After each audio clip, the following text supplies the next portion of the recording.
Hi, good evening, everybody. Welcome to ACCA's webinar on SBL for March 2022 attempt. This is Sir Hasan Dossani, and I hope you guys are keeping well.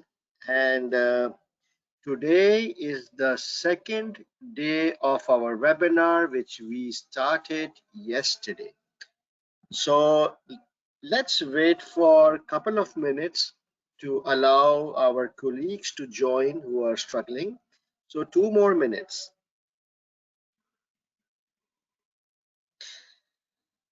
So while we are waiting, please can you make sure that your PC or laptop is ready and you have the TT4U question paper, which is in a PDF format, which I had also shared on the various WhatsApp group, and you can see it in the handouts section of this webinar panel, right? So please download that and also open up your CBE practice platform, okay?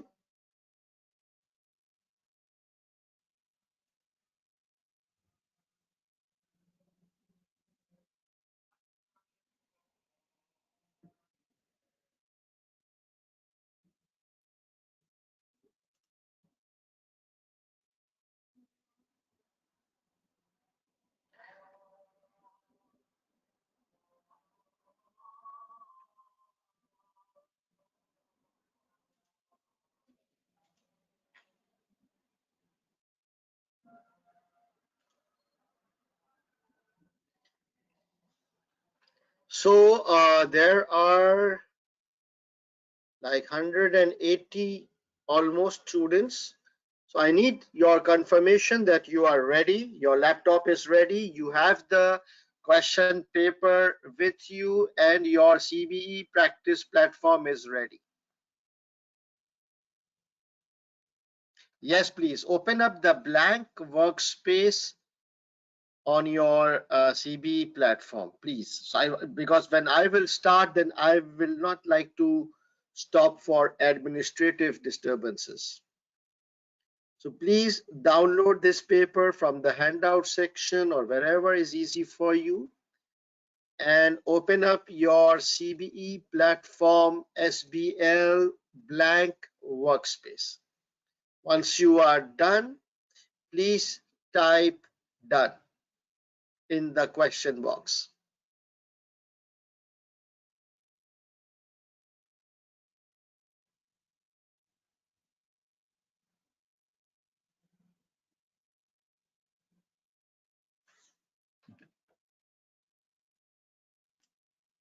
Excellent. So I think very good, Munib. I think let's start. 733, 194 students. I think we are good to go.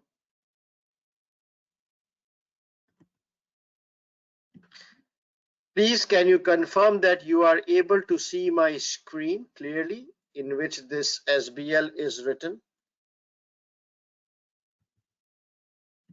This one. Are you able to see the screen with SBL? What's happening? There's something wrong.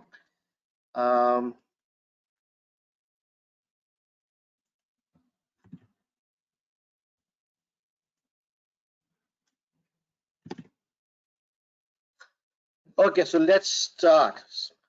So today, again, a big welcome to all of you in our second day of SBL webinar. Today is a very important day because we will start our full-fledged practice and drafting session. Yesterday, we talked about all the basic foundations like the professional skills, the formats, the exam techniques, all those things. And today, let's try and slowly and gradually apply those things while we do the practice. Okay. Right, so those of you who are attending today for the first time, this is my brief introduction. What's more important is that this is my personal WhatsApp number, which you can save if you want to reach out to me. And also I manage global WhatsApp group for SBL. So if you want to be added to that WhatsApp group, you can send a message on this number and you will be added to the WhatsApp group. The webinar admin guy will also share the link in the question box every few minutes, so you can click on that as well. How to ask question, very important. Again, I would like to stress that it's very important that you ask a lot of questions, but please make sure a couple of things. You should only ask questions relating to the topic under discussion. Okay, I will not take irrelevant topics during the webinar, but in the end I will allocate 5-10 minutes for open-ended questions. But during my lecture, please be specific to the slides under discussion, and you can ask questions by typing your question in the question box. Okay. Right, so here is the big paper. It is SBL paper for March 2020. It is called TT for you. One of the most notorious difficult paper in SBL. A lot of students, they were crying what kind of paper this was. And if you look, very interesting requirements. Analyze main risks. So the topic here is risk management. So you should be familiar with various types of risks. Okay. Then we have to evaluate two options. So maybe two options have been given. Option A, option B, Miss World versus Miss Universe, and we need to evaluate both of them. Then IT security controls, very interesting topic. Risk and ethical issues. Evaluate investment appraisal, interesting. Transformation or change management. So this was perhaps that topic in which a lot of students, they fainted. Also this one, benefits and changes of myobed approach. A lot of students fainted in this one. And then changes to the board of directors. A lot of students were not able to reach this part because they were dead. They were fainted in these two questions. So a good variety, and on the face of it, it does not look difficult to me. So my approach will be that I will, whenever we will be doing a question, first I will quickly revise that topic. What do you say? Should I revise the relevant topic in few minutes before we attempt this question, or you want to be adventurous? Let me know. Okay. All right. Revise. Okay. But it will not be a detailed thing, right? It will just be enough for you to know what's happening. All right.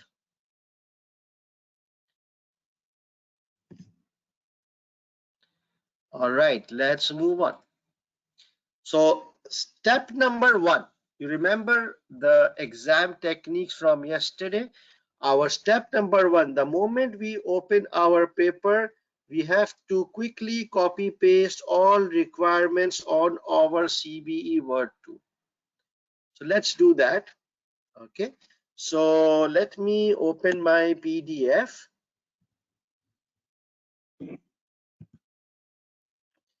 So this is the paper, which is March 2020.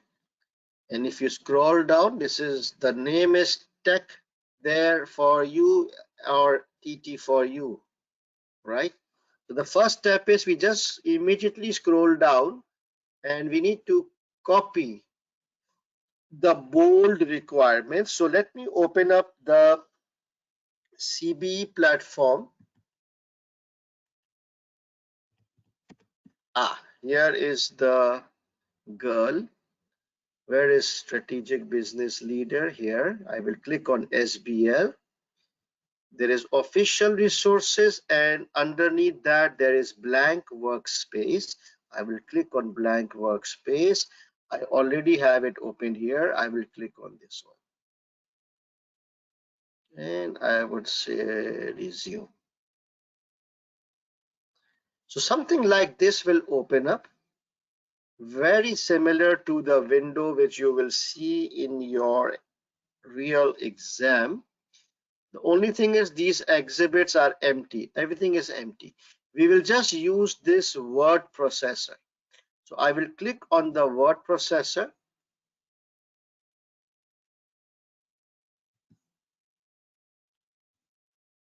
Oops. I will click on this word processor. Let me increase this. Let me delete this crap. Now I'm ready. So on one hand, I have this question paper which is on PDF, and on the other hand, my blank workspace is open in the word processor. Are you guys ready? Do you also have the paper as well as the word tool, word processor in front of you? Can I have a yes? Okay, excellent, excellent. So now let's we will just copy the bold portion, okay? We will not copy this, and we will not copy the professional skills. You remember yesterday, every question has three components.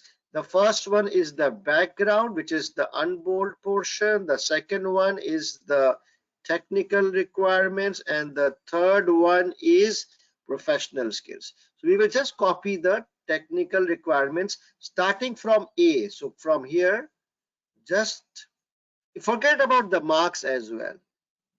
Forget about the marks. Just this portion. Control C, Alt Tab, and I press this button. Done. Enter, enter, enter. Please do this. Copy the first requirement, paste it on your word processor, and then press enter 3 times.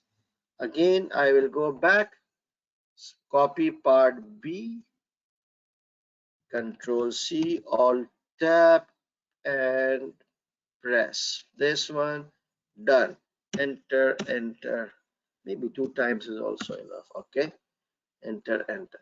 So please, now you are on your own. Quickly copy all the requirements and bring it to the thing. Okay, so here, see, this one is a bit tricky. Let me try and copy it. Control C. The formatting is a bit out. I'll just, okay, done. C.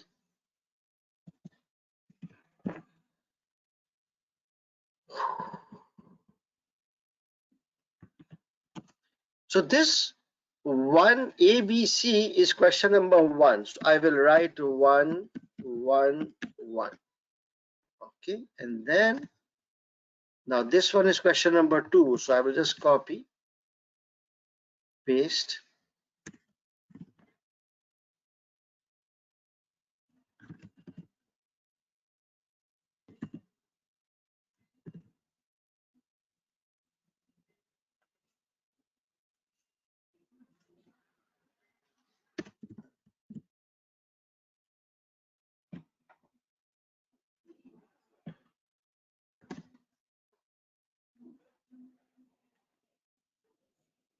I hope you are also quickly trying to copy it.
I am done.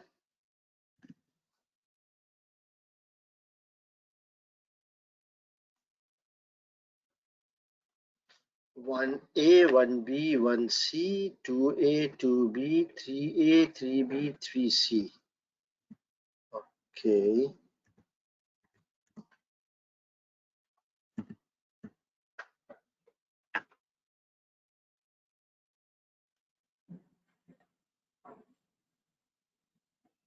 Now, if you are done copy pasting all the requirements sequentially, and you have to leave 2 or 3 lines between each of the requirements, make sure that there is at least 2 to 3 lines between each requirement. If you are done with this, please type yes.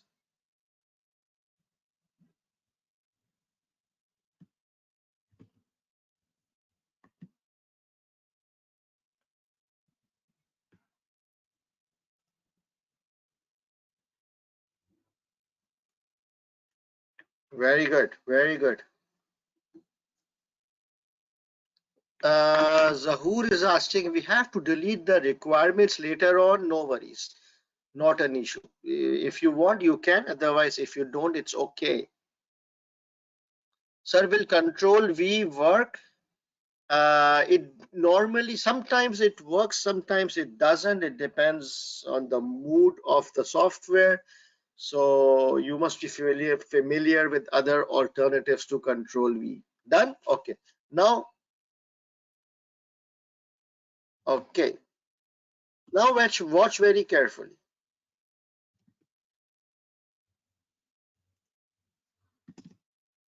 Now,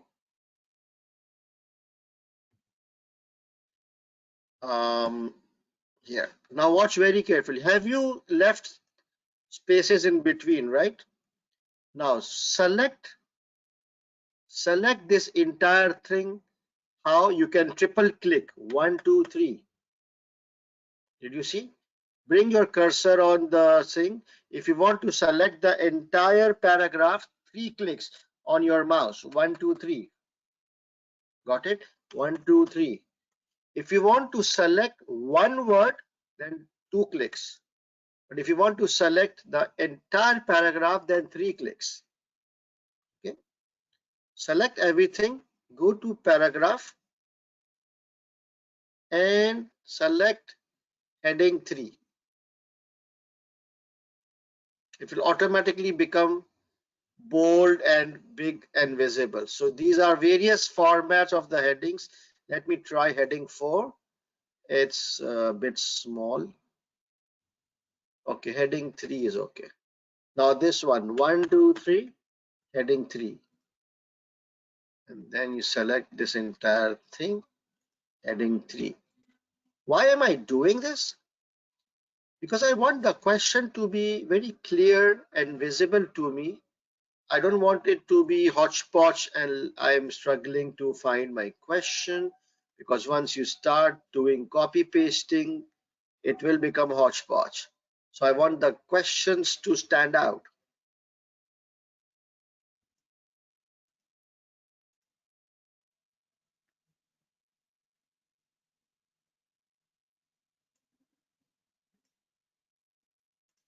Done. I give you 1 minute so that you can, just instead of manually increasing the font size and doing bold, you can quickly select paragraph heading number 3 format and it will be faster. 30 more seconds.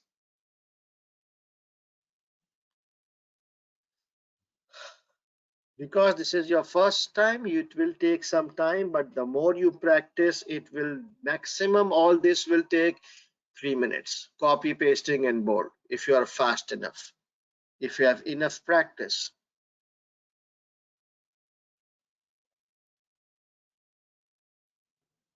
Done? Very good.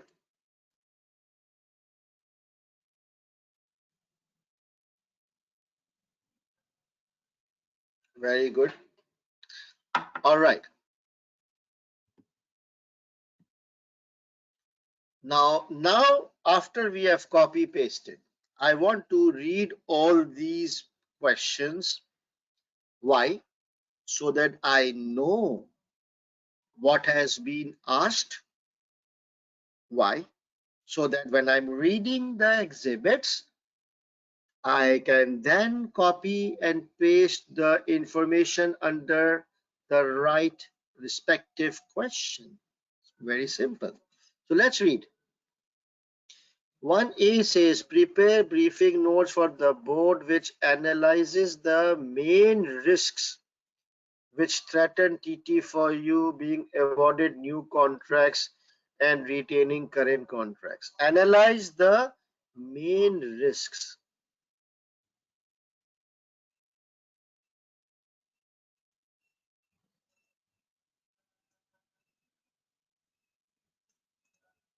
Analyze main risk.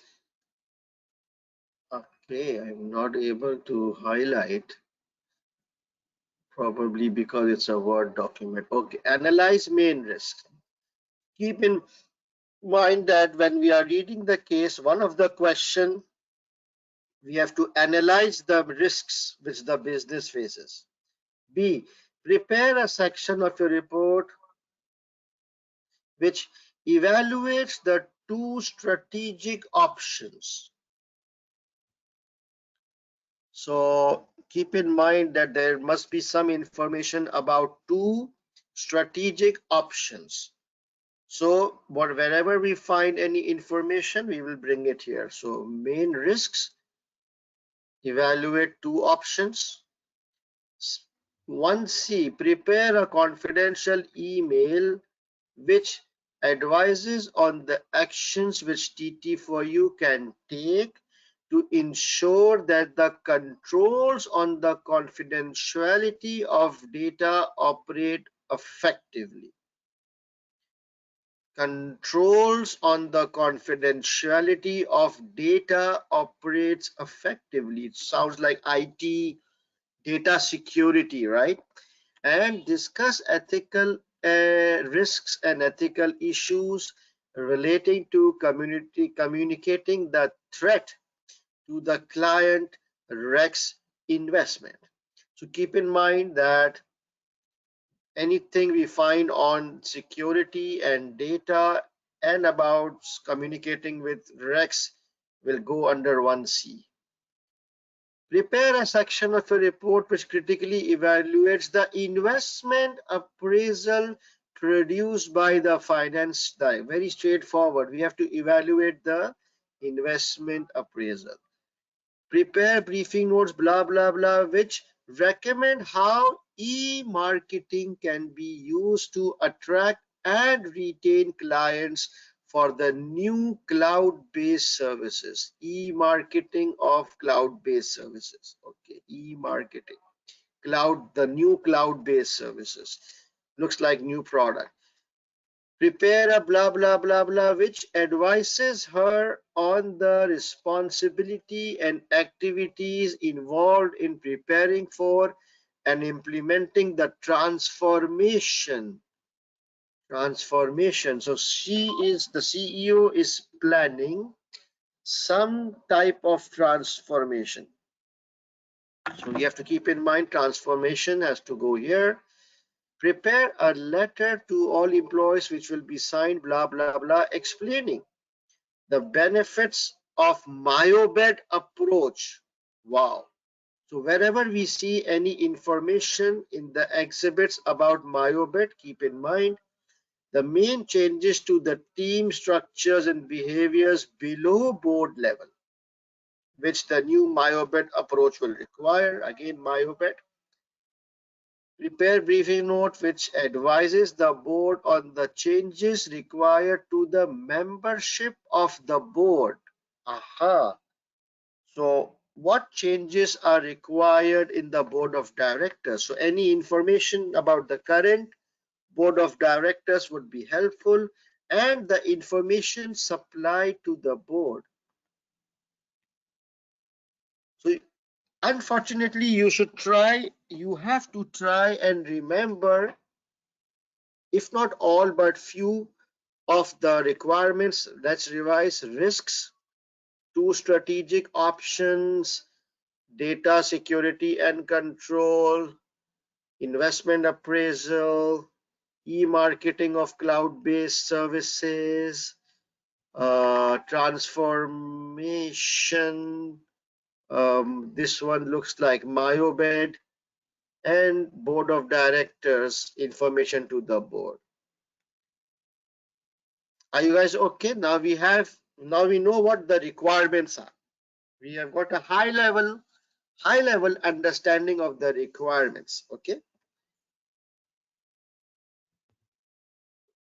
Now, once you have copy pasted the requirements and you have read the technical requirements and you know what the requirements are, the next step is you can start reading, and wherever you feel something relevant, you can copy paste it to the respective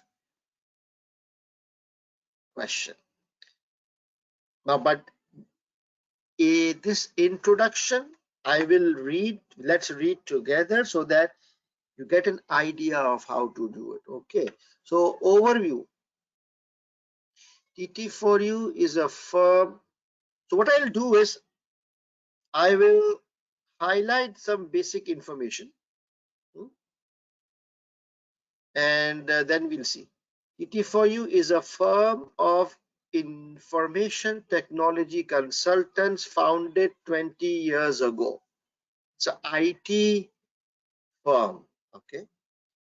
Initially offering advice on computer efficiency and security, the company has expanded to offer a range of services, including technology support and data hosting. It currently employs 75 staff members, which have grown from 6 since its establishment. So remember, guys, are you a student or are you a CFO? Tell me. Are you a student who is shivering and shit scared and is drafting or working for the examiner? Or are you a CFO right now trying to understand the business and then guide the board? Please make a shift in your mind. Throw out the scary bit. Relax. Upgrade your thoughts. You are a CFO. You are trying to understand this business model so that you can guide and help the board of directors with your thoughts and views. Is that okay? Please, huh? So when we are reading, I always feel like I am the CFO. I understand business, right? So the first paragraph is just about the company founded 20 years ago, blah, blah, blah. We have range of services, 75 people. Very good. I will just keep that in my mind.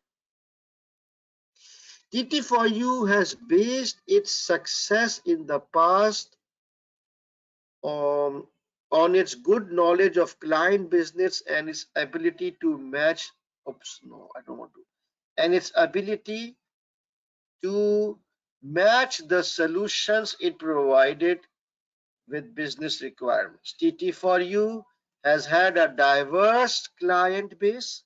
That's good. Operating in a wide variety of industry sectors. That's good.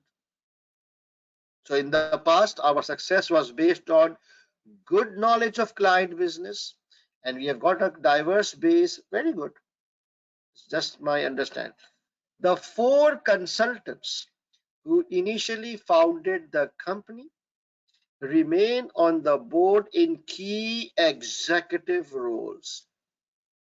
So it was initially founded by four consultants. The four consultants, they came together and they formed this company, and right now they are on the board in executive roles. So they are executive directors. The board is constituted as follows. So chairman and non-executive director. So the board has a chairman who is an ED. He's a non-executive. Appointed 2 years ago, a partner in a large law firm. Interesting. Then there is a CEO. He is one of the original founder. Then there is a services director. He is also one of the original founder. And what does he really do? Like, he leads TT4U's team for smaller businesses. Okay. Then there's a guy called marketing director.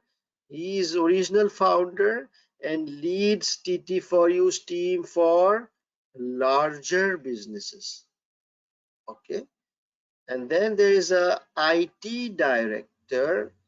He is also original founder and leads TT4U's public sector team. So it looks like, CFOs. Hey, CFOs. It looks like we are consulting each other. So it looks like this company, they have three teams: small businesses, large businesses, and public sector, and those are led by one of the directors. Then there's a finance director appointed 4 years ago. He looks executive or non-executive? I think it's executive, because otherwise it would have been mentioned. And there is one non-executive director. So there are two non-executives, okay? And this guy was appointed 2 years ago, a former partner of a large accountancy firm.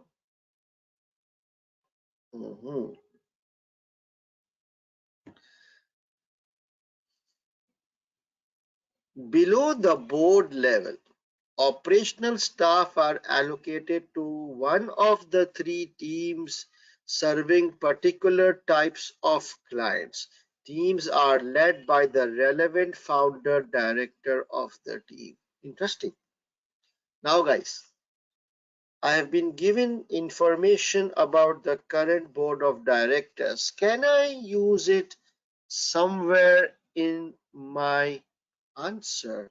I remember that one of the question was about the board of directors. Can you remind me which question was that?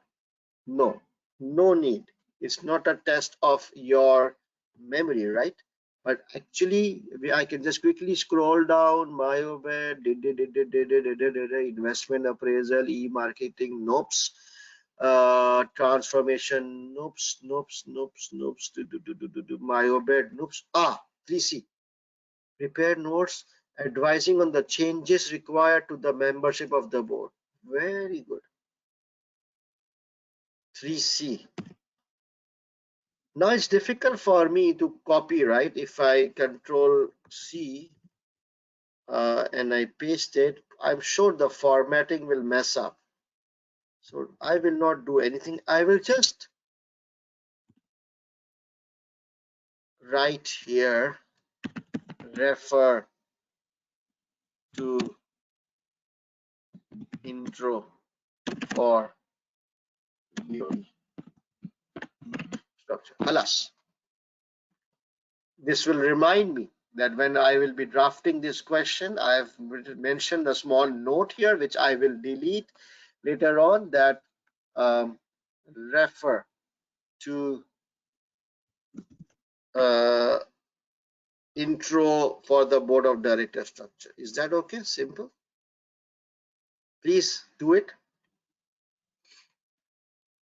You also type like this. Okay. Now, 20 years ago, the company achieved a listing. No, sorry. Oh my God. 2 years ago, the company achieved a listing on its national stock exchange for smaller companies. So it's kind of a listed company. TT4U is compliant with the corporate governance code enforced by the stock exchange. The founder directors continue to own a majority of the shares, but the company now has external shareholders. Interesting, but I'm sure they must be in minority because the majority is owned by the founding director.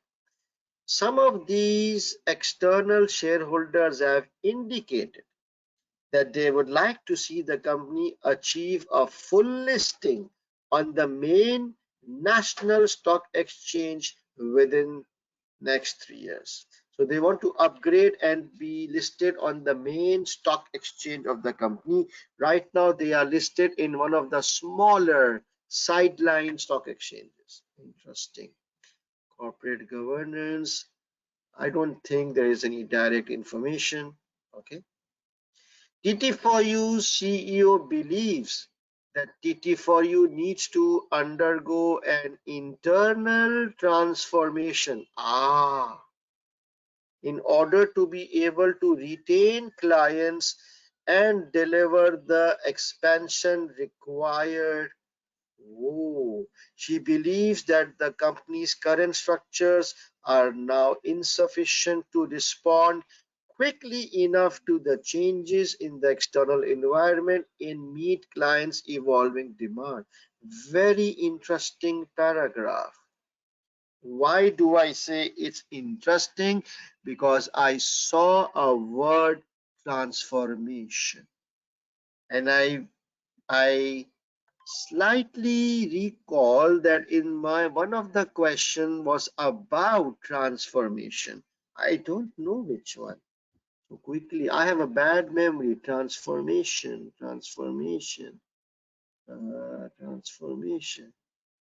Yeah, this one. Create.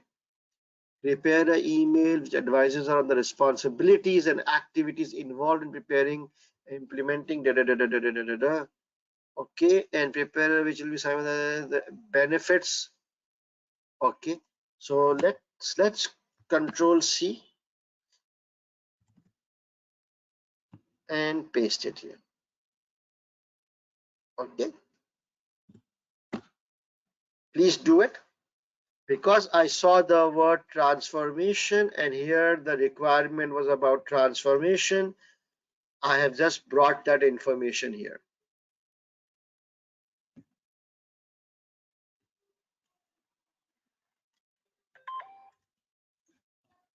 Done. So guys, are you now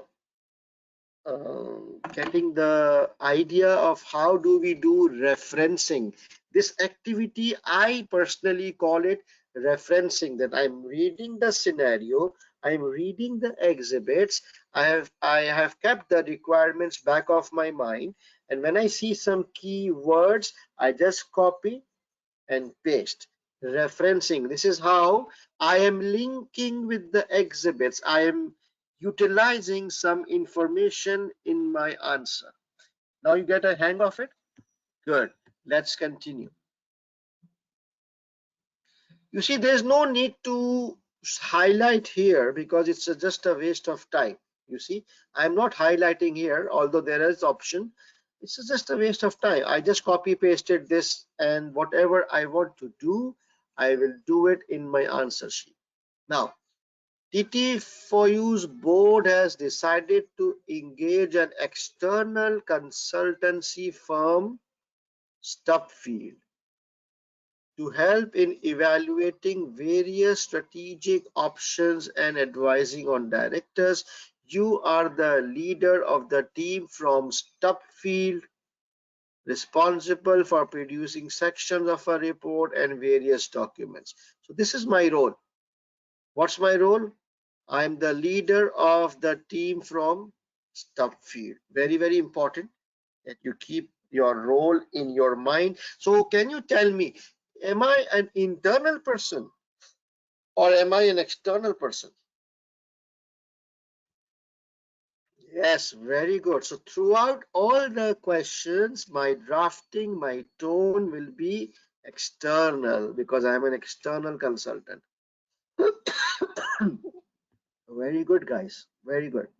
The following exhibits provide information, transcript. Okay.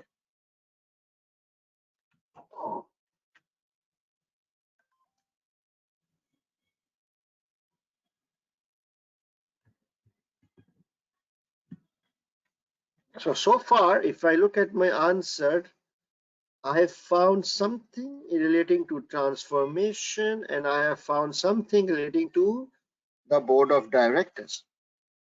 What I want to tell you guys is that even in the introduction exhibit, the first exhibit, which is just supposed to give you introduction, even in that introduction, the examiner always hides some information which can be directly used in your answer.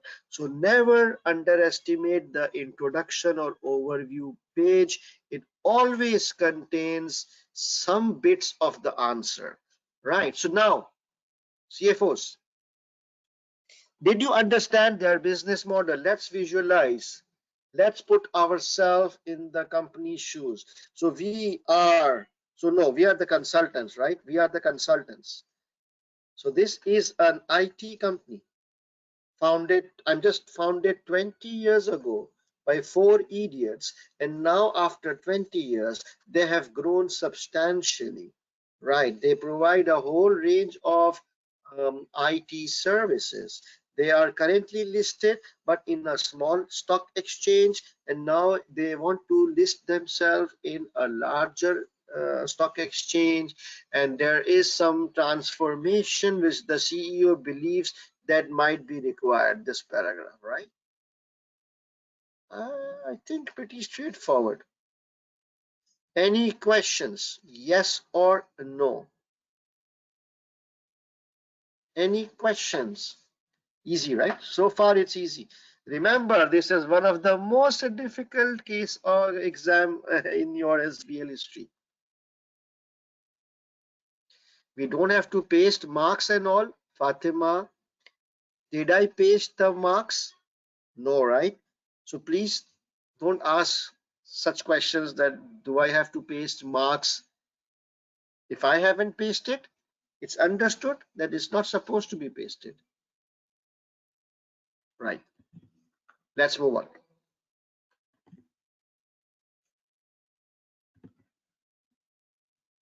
The second thing is now this list of exhibits, right? So you remember the technique where we will do some smart reading, that we will identify the one is too many exhibits first. We will read those first, and then after that we will read the 1:1 exhibit. So let's see whether you are able to identify. So exhibit 1 is transcript of directors meetings.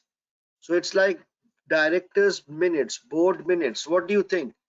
Board minutes. Remind me, 1:1 or 1:many? Look at the size. Oh my God, 1 page, almost 2 page.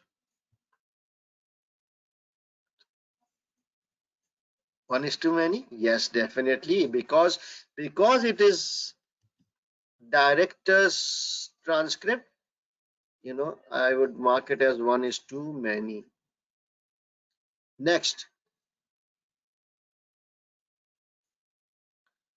summary of Mayo bed. client approach. Very short and very specific topic. It talks about Mayovet approach. So definitely it is not a 1:many. It is a 1:1.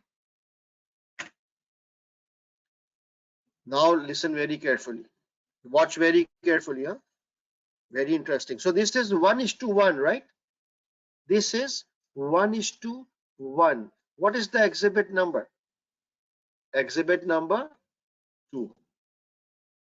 Do you know there is a question on Myobet in our list of requirements?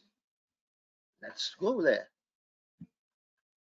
Myobet.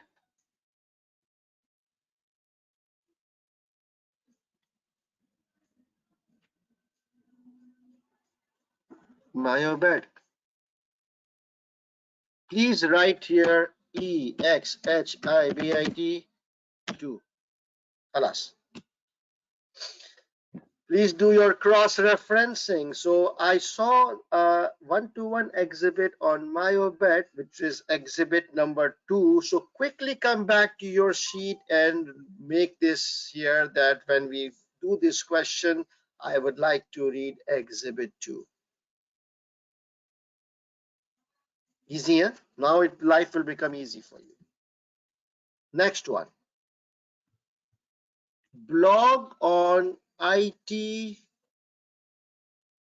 consultancy sector on Business Tomorrow magazine website.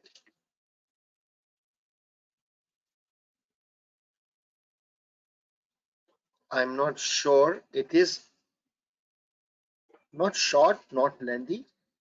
It's a blog or an, blog is just like an article, right? It's the new word is blog, but it's essentially an article on the IT sector. I'm not sure. I don't know. What do you guys think? There's so many things. Let me know what you think. 1:many? Just let me know 1:1 or 1:many. I'm not asking you the question number.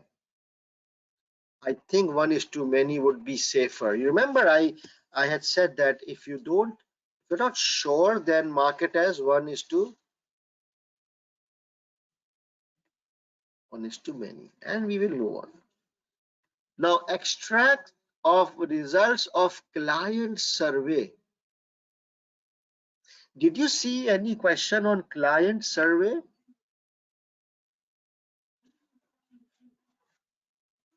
I don't recall any questions on client survey.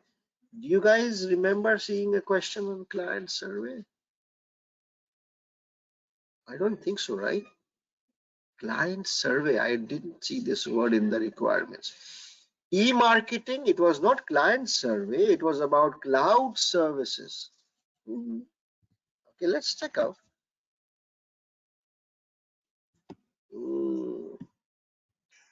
No, I'm pretty sure there is no client survey. Oh, there's a search option. You see, there's a search option.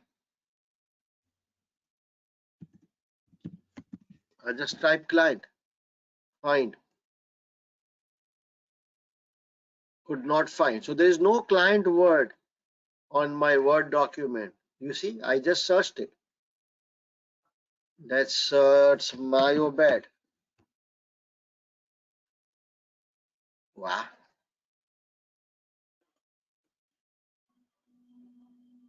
I think it's not working because it's a blank space. Okay. So nothing on client survey. So I really don't know where I can use it. So let's mark it 1:many, and it's lengthy. Discussion of threatening letter about TT4U's largest client Rex investment. So this is about some letter Rex investment, very specific, short. I remember seeing Rex investment somewhere. Rex. Yeah, this one. What is the exhibit number? The exhibit number is 5. So quickly write exhibit cross-referencing, exhibit 5. And the last exhibit is appraisal of cloud services investment. I know this one. There was exhibit 6. There was this one question, right?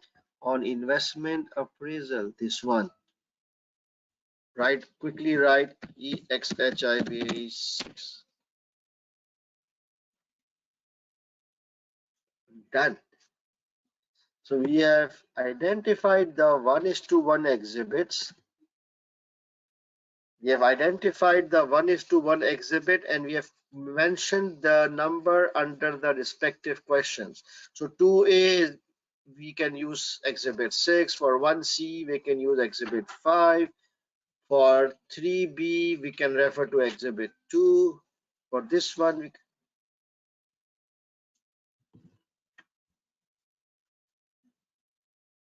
guys, any questions?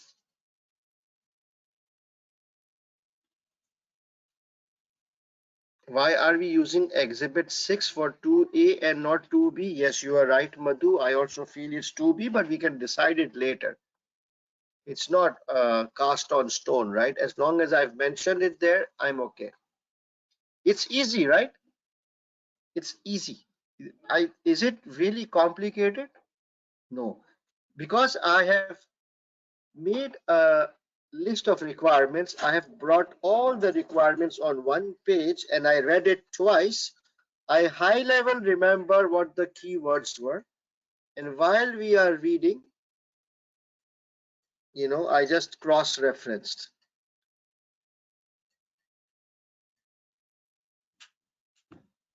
We can use exhibit 4 for, I don't know, Bakas.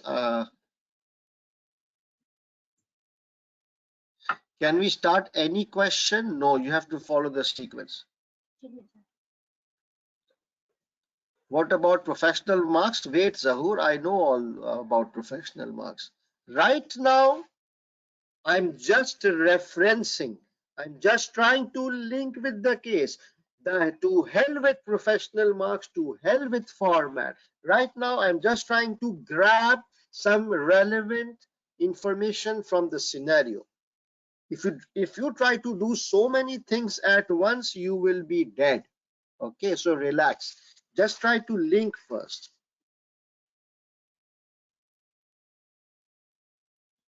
Exactly. I think most of you guys who are asking question, I think you did not attend yesterday's webinar. Otherwise, you may not have been asking these questions, right? Am I right? Okay, right. Let's move on.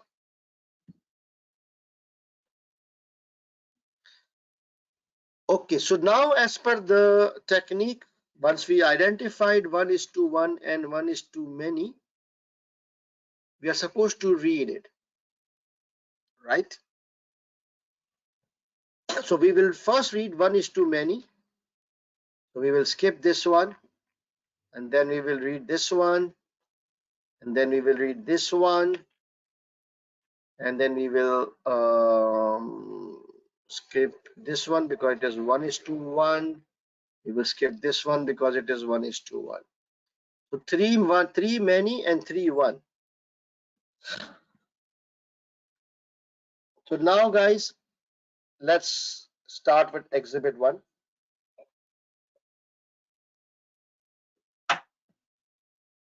Please bear in mind that at the moment I'm going extremely slow.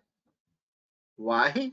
Because I am teaching you how to walk. I'm teaching you. In the exams, it will not be as slow as this. I hope you understand. Okay. You can, and once you do 2 questions, 3 questions, you will get hang of it. And the more you practice, your speed will build up. It's not difficult and it is not as slow as it looks right now. I'm deliberately going slow because I want you guys to understand. Okay, we will build up speed after a few minutes. So now let's play a game. I will erase this. Now let's read Exhibit 1. Let's play a game now. I want you to test yourself. Can you guys? Wait. The charger.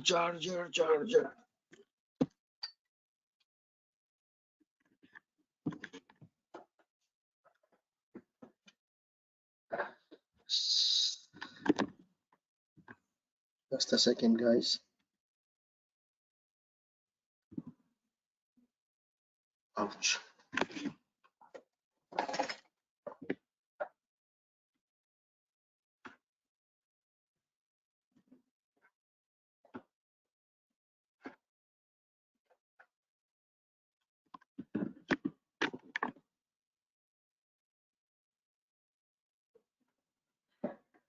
Okay, good. Now, sorry guys for the disturbance. Now, can you read from here till here and see if you can find something which you can link with the answer? Time starts now.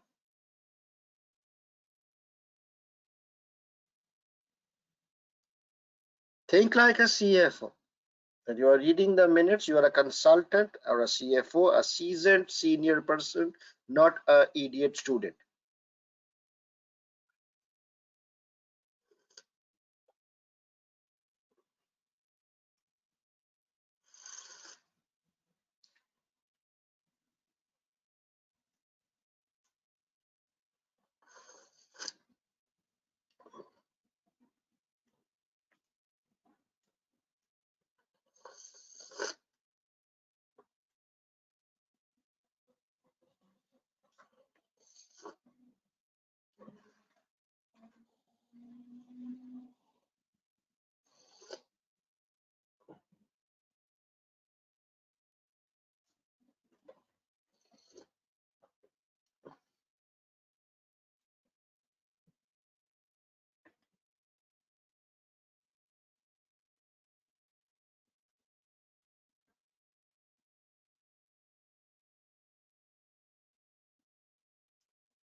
Okay, I'm done.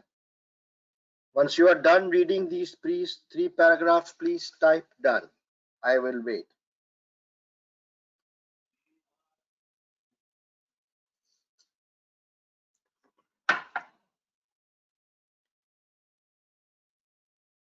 All right, wow, that's good. Okay, 10 more seconds.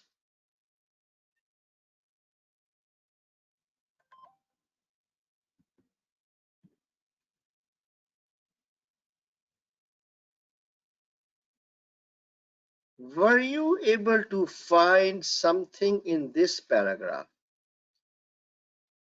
Let me know the keyword which got your attention. Let's see. I saw a word which caught my attention. Keyword, cloud-based services. What? So I remember there is one question on, there are actually two questions on cloud-based services, right? One was, where is it? Cloud-based. One was some e-marketing, which recommend how e-marketing can be used to attract and retain clients for the new cloud-based services. So the focus here is on e-marketing, how we can use e-marketing. And the second thing was about some appraisal. Prepare a section of the report which critically evaluates the investment appraisal produced by the finance director. Interesting. All right, so let's copy some of the portion.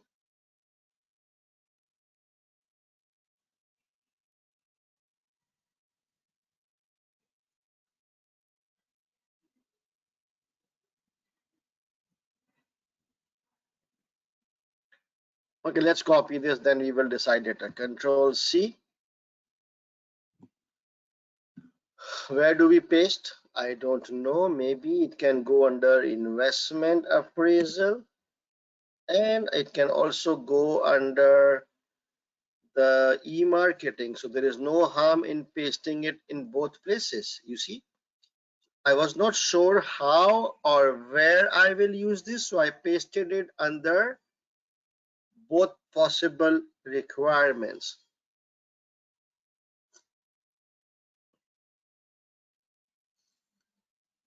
Later on, we can edit or we can delete altogether. Maybe later on, if I get more points, I might feel that this paragraph is no more required. I can simply press delete. But at the moment, I'm just dumping stuff under, I'm parking them. Okay. Now, is there any other information in those three paragraphs? There is one more important information.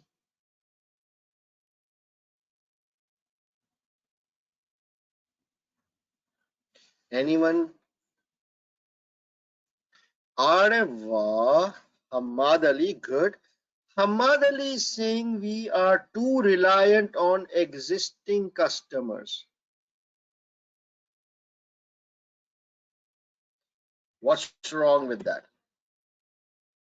So, okay, let me go back to the thing.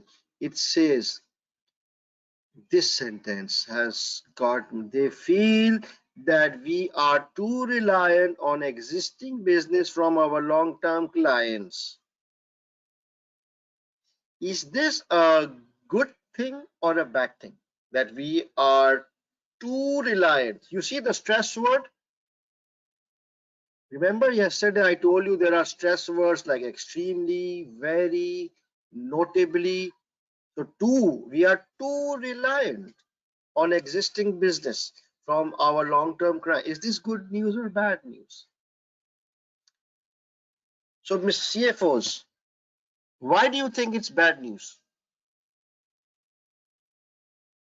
High dependency. Why is it bad news? Or give me and help me understand why you're saying it's bad news. Okay. Do you think this no growth?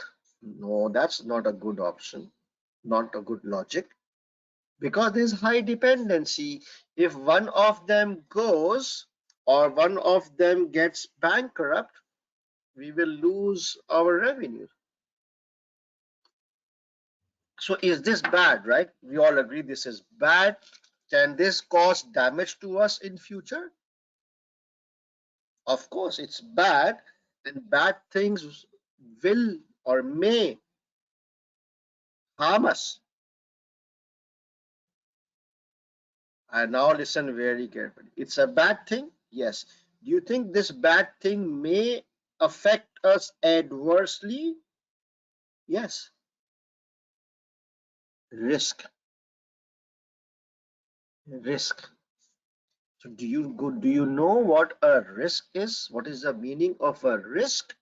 A risk is a possible future event which may harm you.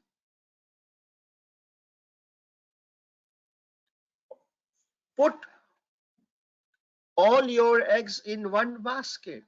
Please don't try to name the risk like liquidity risk. Forget about the type of.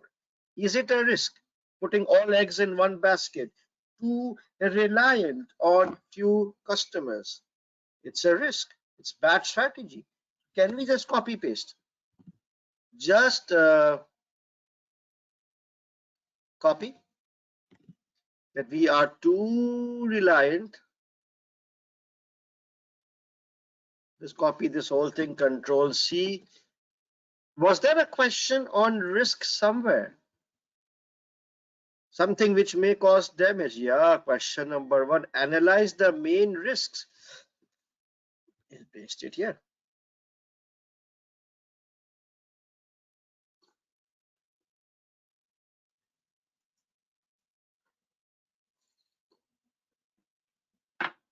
Good. So I know that most of you students may have missed it. Uh, Risk management is a slightly difficult topic. So it doesn't matter. Now you know that if you see any bad thing which may cause damage to the company, any weakness which may cause harm us in future, it's a risk and we need to fix it. So when we identify the risk, what's the next step? We have to fix it, right? Done. So I got 2 points from this.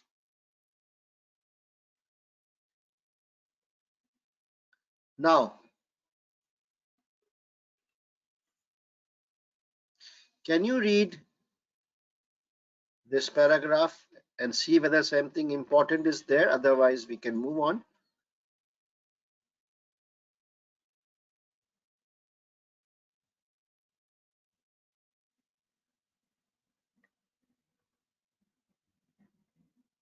Ah,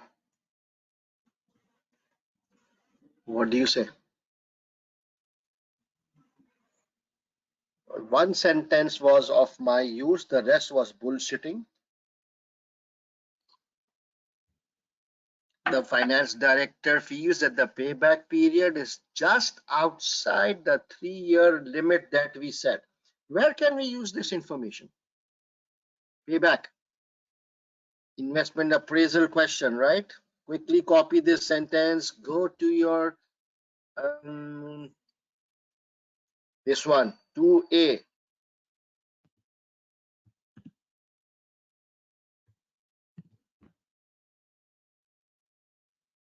Done.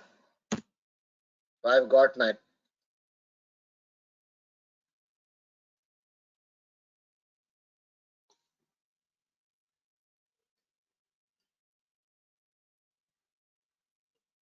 done. Easy. Move on.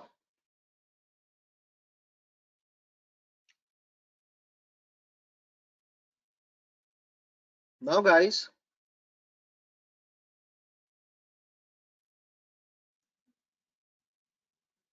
just read this one.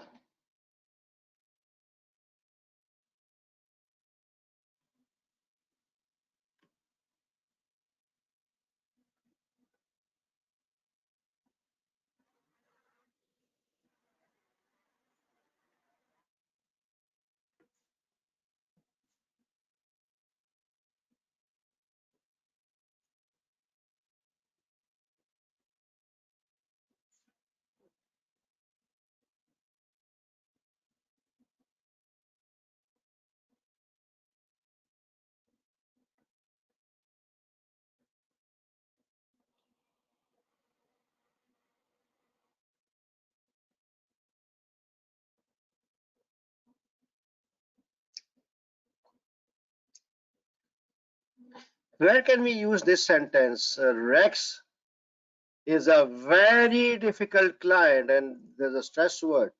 I don't want to miss out on this. Rex is a very difficult client. There is a question on Rex, right? Control C. Yeah.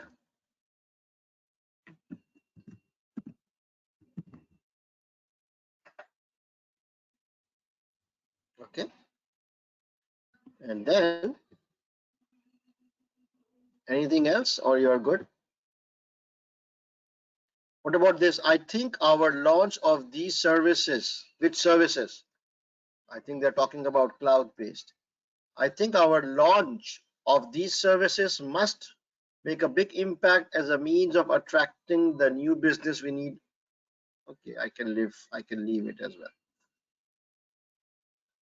Any questions so far?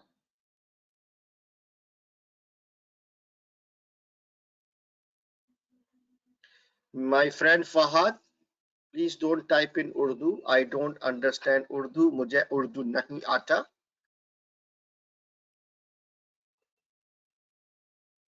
Junior making appraisal, it is not an issue. Yeah, it is an issue, but which question? Which question are you supposed to talk about it that a junior should not make? There's no question. The question says analyze the investment appraisal, and you will analyze, right? So can we say the quality of the appraisal is affected? No need. We are just, the requirement says identity critically. Okay, let me read the requirements. Yeah, of the appraisal. Where is it? Come on, come on, come on. So it says, oh God, wait. Okay, so it says which critically evaluates the investment appraisal produced by the finance director. So already we are supposed to, take out mistakes and errors, identify. It says critically evaluate. So I will cover everything there. Okay, let me see any more intelligent question. It says critically. No, why think like think like a CFO. Forget about that. It's made by a junior staff. Even if it was made by a senior staff, there were chances of errors, right? So we will identify the errors. Move on. Now I want you to read more paragraphs.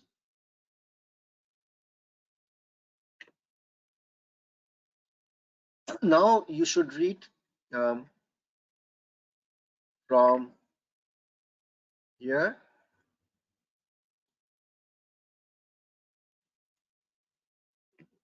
till here. Time starts now.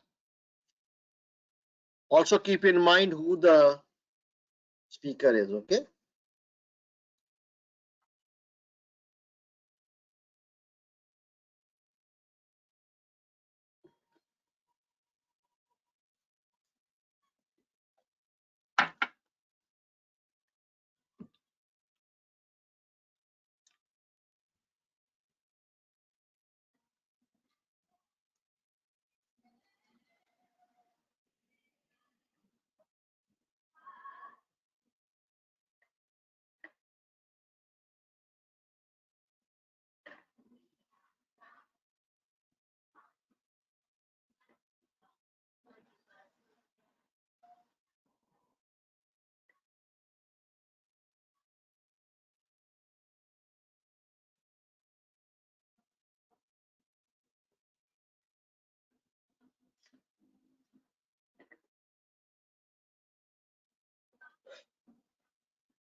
Very straightforward, guys.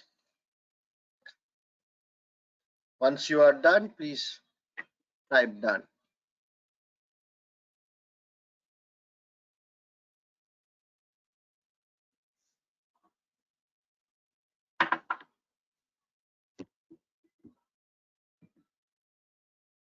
Very good, Ananya.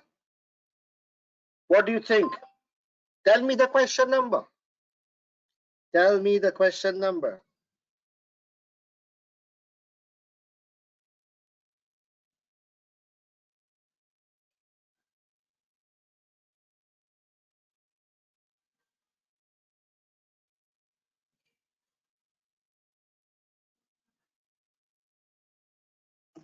Question number. Help me. 1B? Really? Let me see. It was excellent, excellent.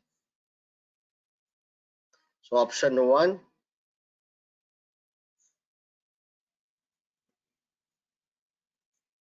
I'll just copy this,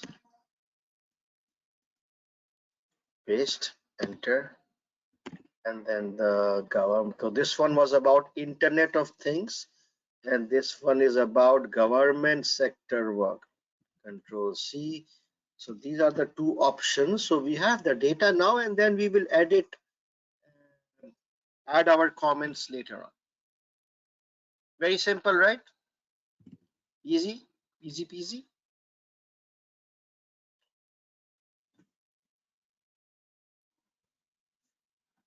Now please read the next three, the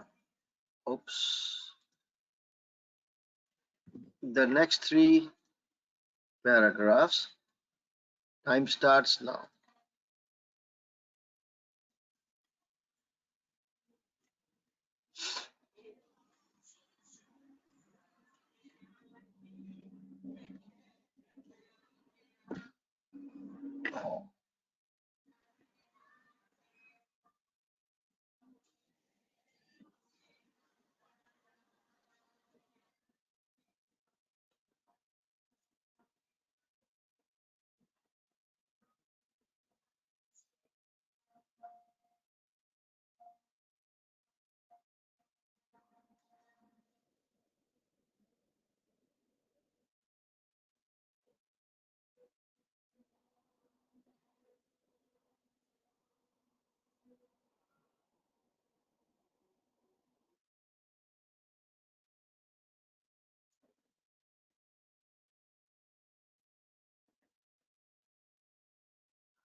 Okay, I'm done.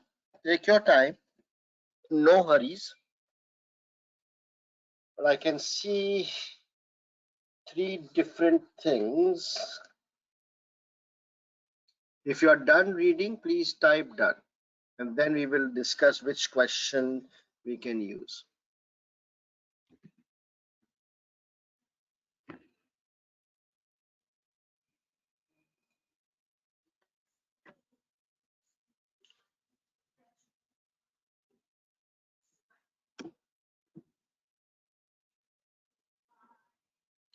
Ten more seconds.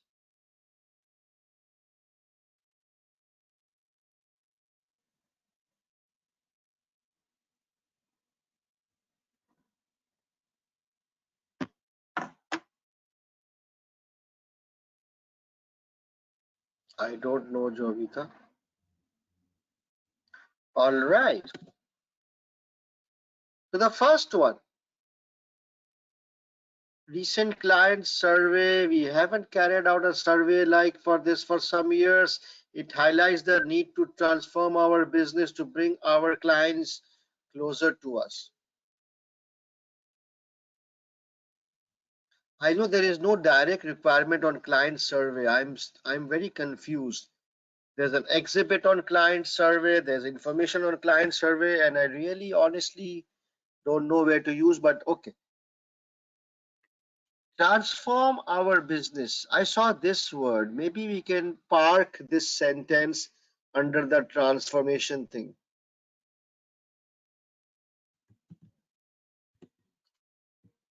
Transform. There was something about transform, right? The or maybe okay. Let's first put it under transform. Where is transform?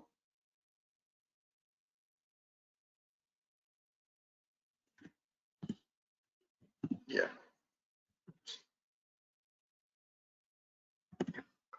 Is this a risk that we haven't carried out a survey like this? So they haven't done a client survey for so many years.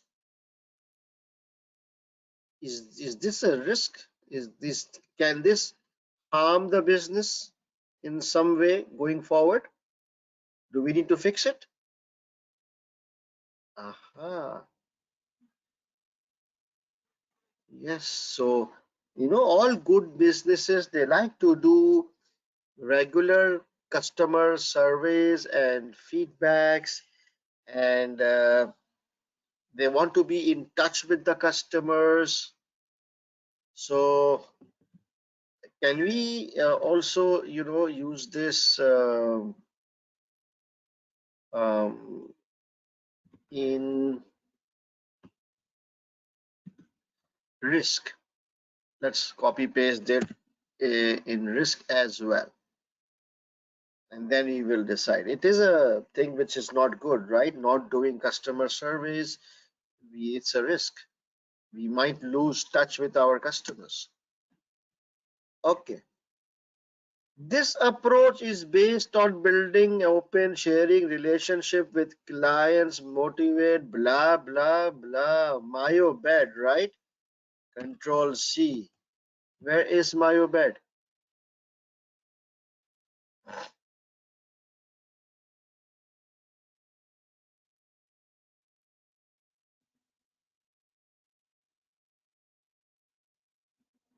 Benefits. Okay. So this is, I can see it's a benefit. Help them create new sources and values. Agreed? Do you guys agree?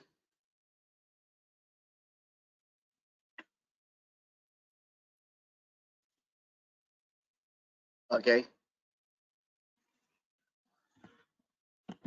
And what about this one? I shall be looking at how we operate as a board. I remember there was a question on the board of directors. What changes, what information? Let me look at that question. I think it says changes required to the board of member directors, information supplied. So this paragraph talks about how we operate as a board, blah, blah, blah. This model is old, matrix organization. Interesting. Can we copy this? And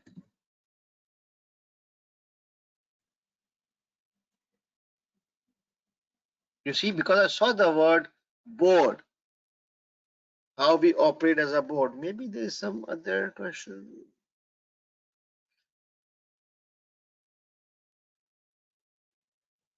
Maybe there was this other question as well where employees were supposed to. Oh, yeah, this one. The main changes to the team structures and behaviors below the board level. Ah, so 3B, we are supposed to talk about some changes to be brought underneath the board, like at employees level, and 3C is talking about changes to the board. Or let's put it the other way around.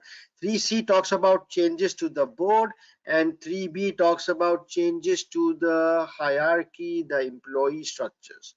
So I will also paste this information here, like especially it's a model where we started, matrix organization, blah, blah, blah. Got it? So requirement one requirement or one information you can paste in multiple requirements. It's not always 1:1.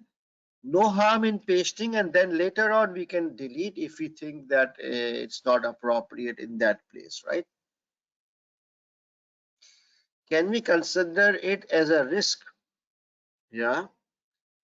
So if our structure is outdated,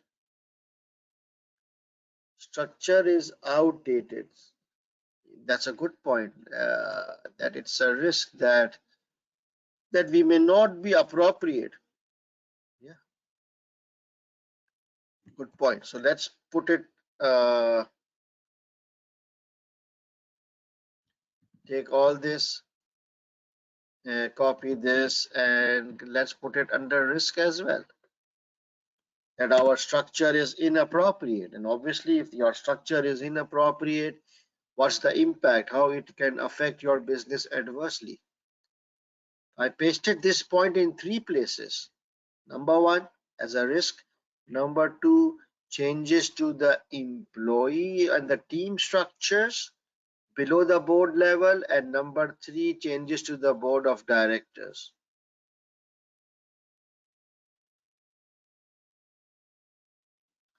Zahur, I will come to that, okay? Oh my God, the WhatsApp group is full. Which group? The WhatsApp group is full? Um, okay, then, I will need to create a WhatsApp group separately, and then I will share the link tomorrow, okay? Yeah, it's no, then I will need to create a next group and I will share the link tomorrow. Sorry.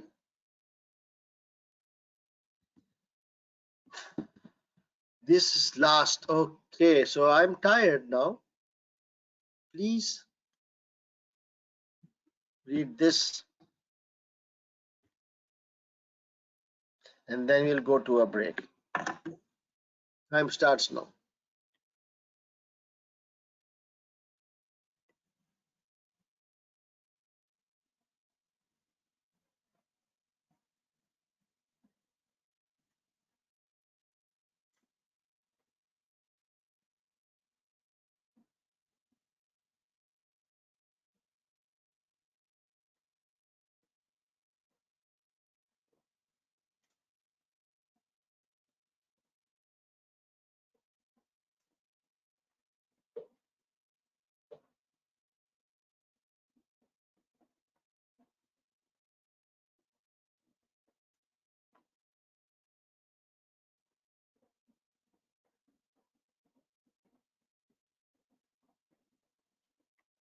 I'm done. You guys can take 30 more seconds.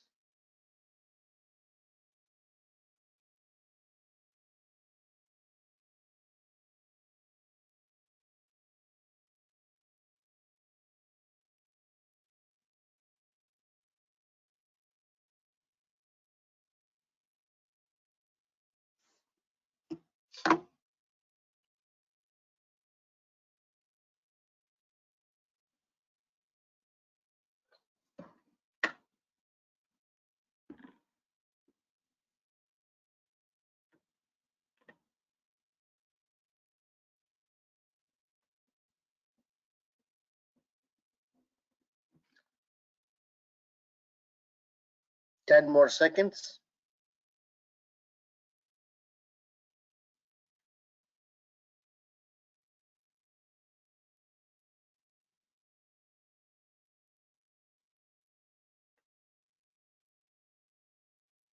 Okay, good.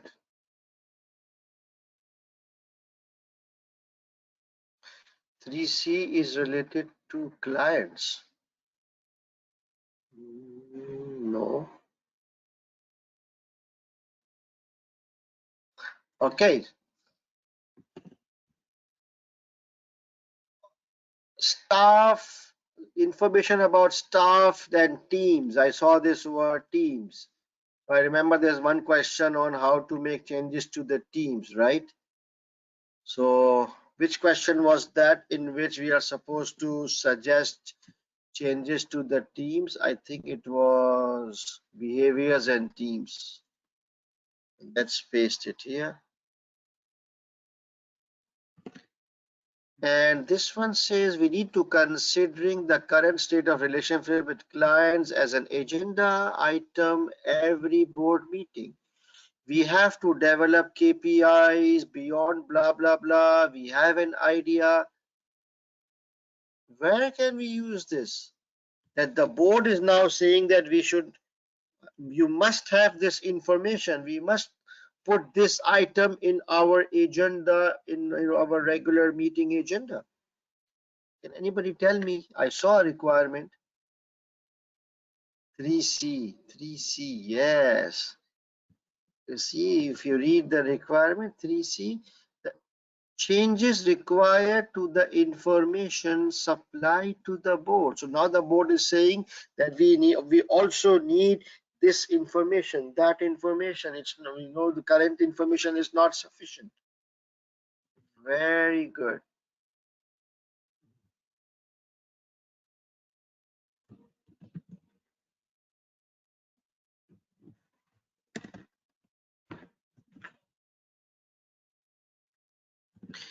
And also we must consider how we perceive in relation to our competitors. We do have a report, but it doesn't tell us about this. Same thing, that they want to have more information about competitors. So I will paste it here. But you think competitors are risks?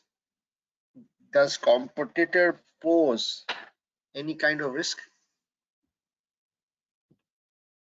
Competition risk. Uh, yes, very good. So I will just paste it, this competition word, under risk as well, and then I will draft it later on.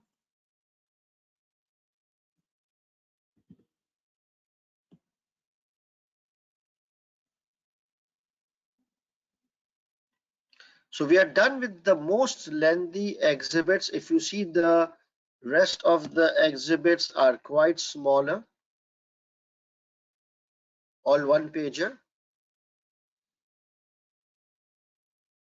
So we just did the largest exhibit, and it was a 1:many because we were able to identify so much information. If I look at my answer sheet for 1A, I've already got so much points from the case study. For the two options, I've got these points. IT, we know it's exhibit 5. For investment appraisal, we know it's exhibit 6. For e-marketing of cloud-based, we do have some information. Transformation, we have couple of points. MyoBed, we know exhibit 2 along with these points. And changes to the board and changes to the information supplied to the board. So just from one exhibit, I was able to lay my hands on information. I don't know how much I will use it when I will come to drafting, but at least I have some information, right? You guys need a break now? It is 7:30, 8:13, almost 1.5 hours. Should we take a break?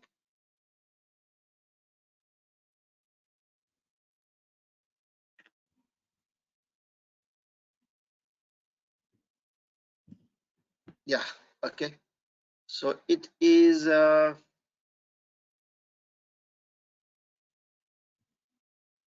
what time is it? 9:00.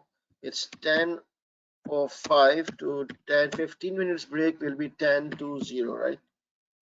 9:05 to 10.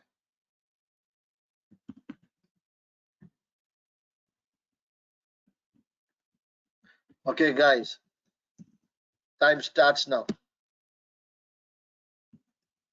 See you in 15 minutes sharp, okay?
Yes, Nayan, Madhu, I will let you know after the practice.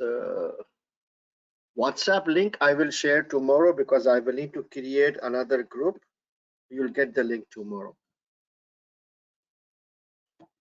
Right.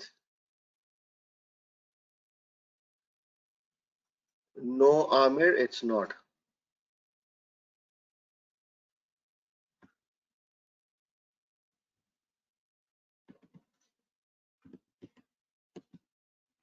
So now let's skip exhibit 2 because it is 1:1. We will read it. So now I want you to read this one. And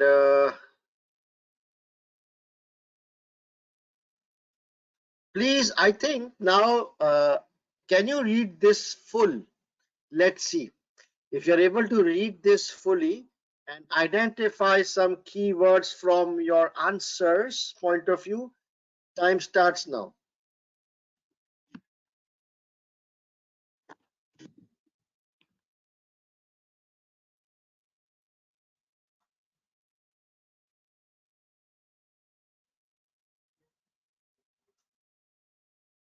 Okay, time starts now.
Okay, I'm done reading. You guys can take your time. I believe 2 to 3 minutes would be sufficient. So continue reading. Once you are done, please type done.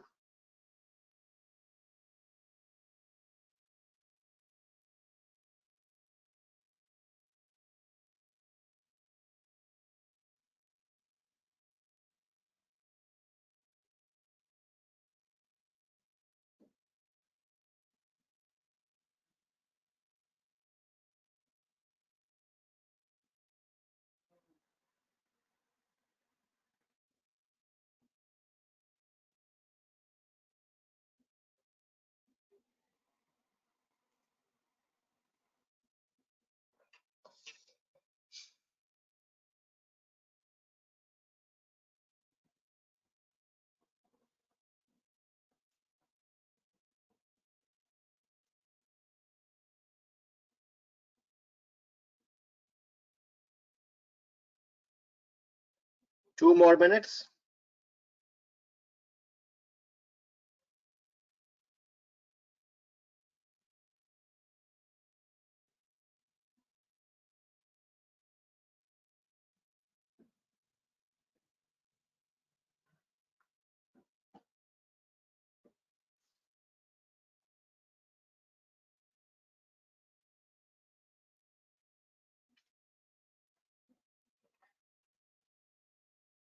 One more minute. Once you're done, please type done.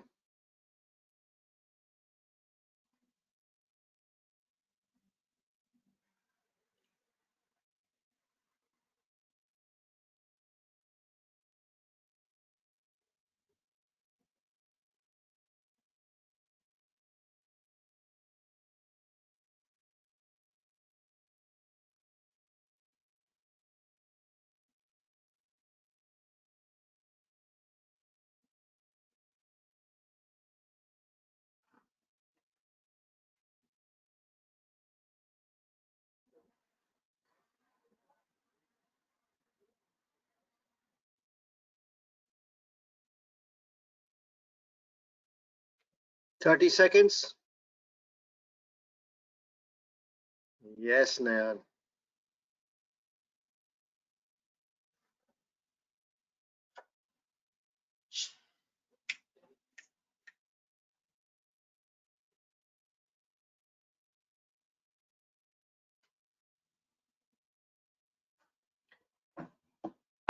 Oh.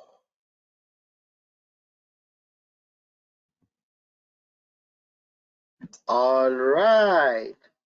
Interesting article. It is about the IT consultancy sector. It gives us about information about the external environment, how things are evolving, changing. Again, were you able to spot some keywords? Now I think it will feel a little bit easy, right? I was easy. I saw some cloud-based services. So where can we copy this? Cloud-based services. There was some cloud-based.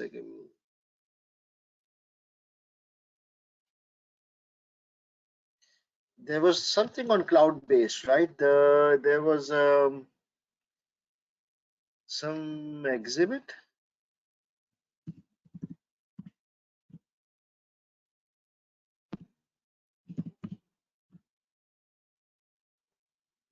Oh, it's working.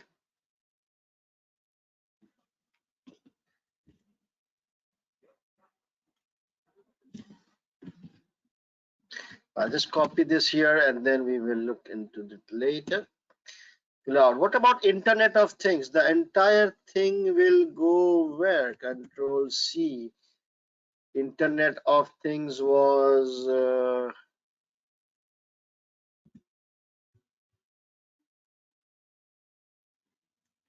this one.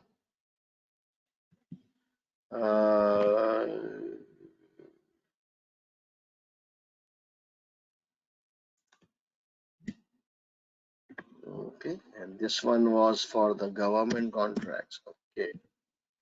What about client service remains a problem? Our survey shows that consultants who are responsive, who use business approach with client participant, blah, blah, blah, like a myobed approach, are making the largest profit. Advantages of myobed, right? Myobed was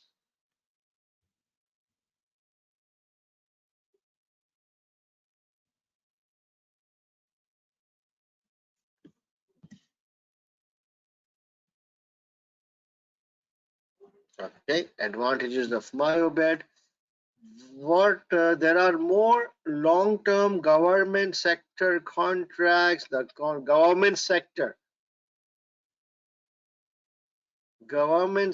Where can we use it? I think the two options. 1B here.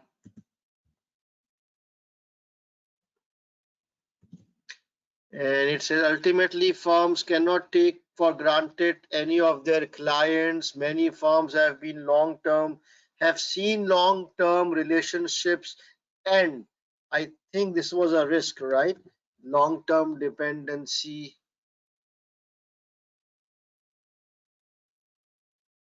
too much reliance. I think we can use it here somewhere as a risk that you cannot rely on loyal clients anymore. And then these, I read this, they don't answer their phones, they don't respond to emails. I don't know where to use. What about this? The reason why Internet of Things hasn't developed. So it's Internet of Things.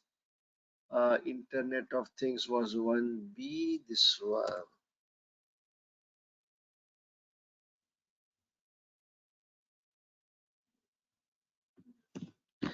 Ah, done. Any questions?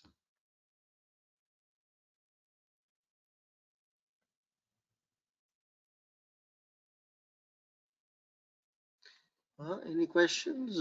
Sir, can we talk about efficiency in the first paragraph? We will discuss the first paragraph later. Like I'm not discussing, I'm just copy pasting. So, did you feel that the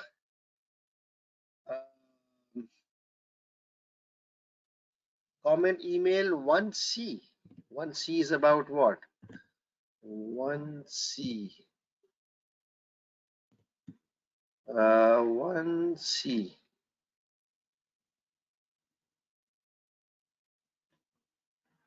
No. Did you feel that this one was faster? Like, did you pick up some speed? You were reading, you were knowing that, okay, this paragraph, that question number, this paragraph, that question number. Did you feel that it's now getting easier and faster? Yes or no? It's not very difficult. It will take you 5-10 minutes because you need to remember the requirements, but as you progress on the exhibits, your speed will become faster. Achha, now, for today, our target is question number 1A and 1B. We are not going to read the exhibits first because I want to wrap up today with question 1A and 1B, but just quickly have a look at any other. This one more one is too many exhibit.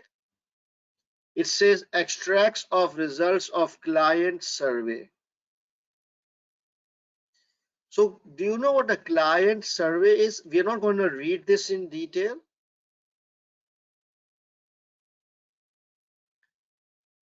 Do you know what a client survey is? That we do a survey of our clients. And are you able to understand this?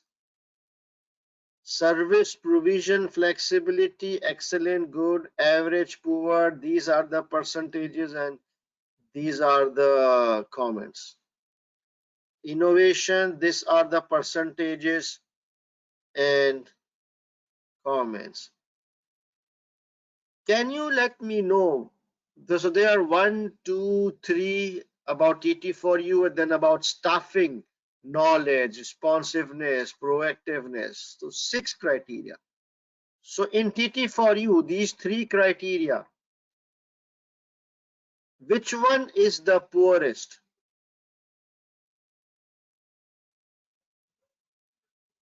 Which one is the poorest?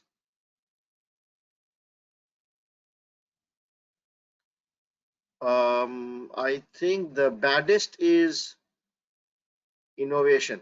This one, right? Because it's got the highest percentage. This one is 7, this one is 11, this one is 12. Which one is the best? Which excellent got the highest score? This one. They are good in information provision but bad in innovation.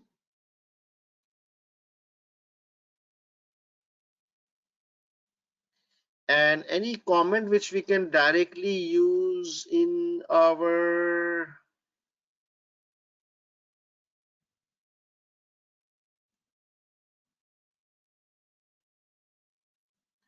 it says the website is really poor. It says website is old fashioned, hasn't changed. They don't make use of enough messaging and social media. Okay, interesting. Website is outdated. Is that a risk? I don't know. I guess so. Website is outdated, old fashioned. I think that's a risk, right? It can it creates a bad image or reputation. Control C. I'll just copy it. I'll take it to the risks and then I will decide later on what to do with this. Any other interesting thing regarding staffing? Which one is the best one? This one. Knowledge is very good. Out of these three, knowledge is 41. But which one is the poorest? 622. This one. But responsiveness is the poorest. So I just excellent is this one, and poorest is this one. Any comments? The appear to how to the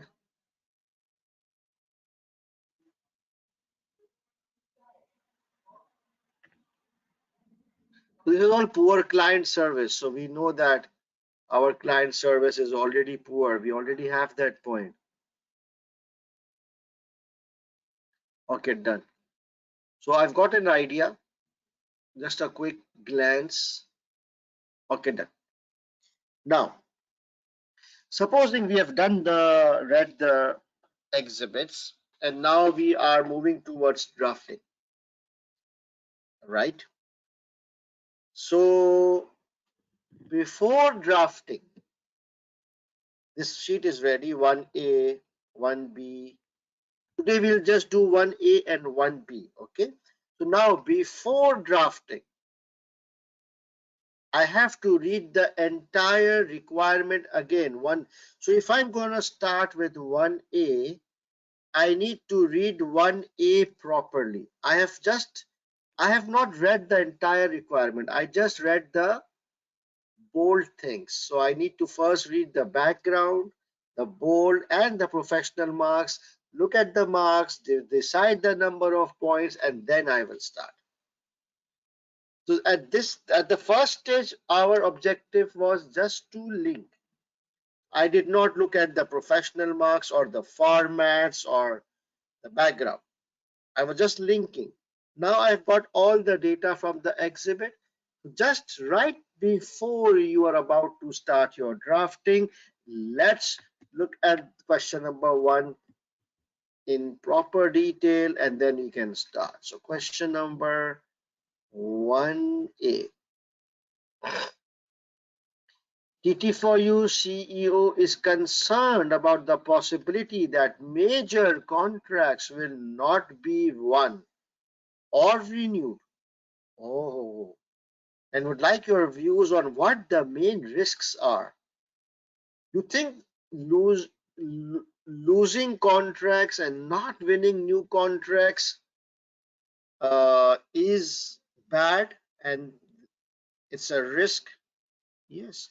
And the CEO would like your views on what are the main risks which may cause us these things. Prepare a briefing note for the board. Prepare a briefing note for the board which analyzes the main risks, blah, blah, blah, blah, blah, 8 marks. Professional marks are available for analysis skills in establishing the risks relating to TT for you. Can somebody explain me this? Analysis skills means identify, investigate. So if we are identifying the main risks, automatically we will score the professional skills marks because it says demonstrate analysis skills in establishing. Establishing means identifying or determining the risks. Just if you're able to identify intelligent risks, you can do it. Very simple. So 10 marks, 8 plus 2. Can anybody tell me how many points? How many points for this question?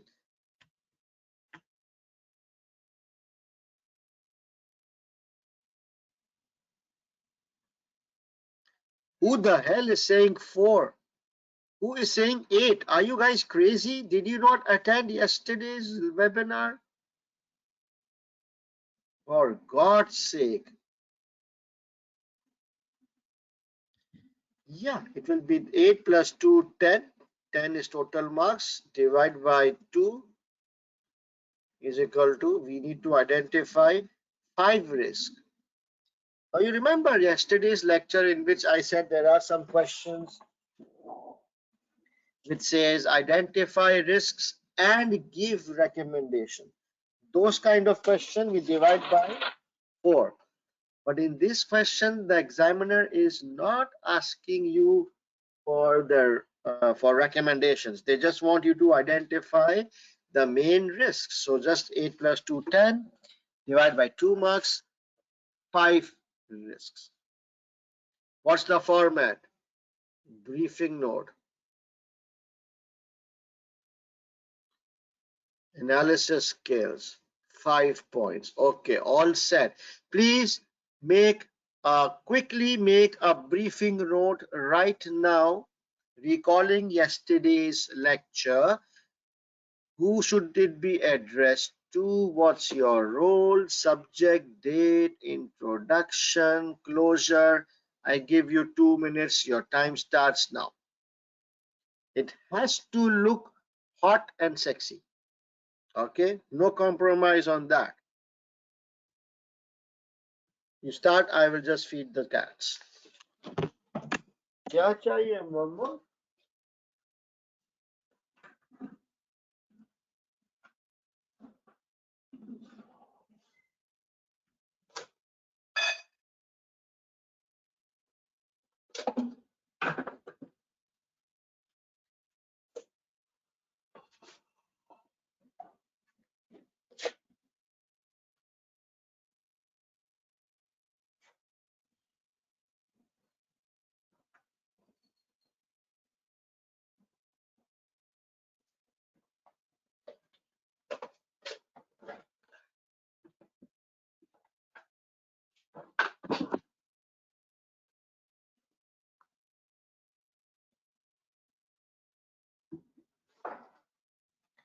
I want you to try first and then I will make it and you compare your with mine. Okay. Once you are done, please type done. I just want the format.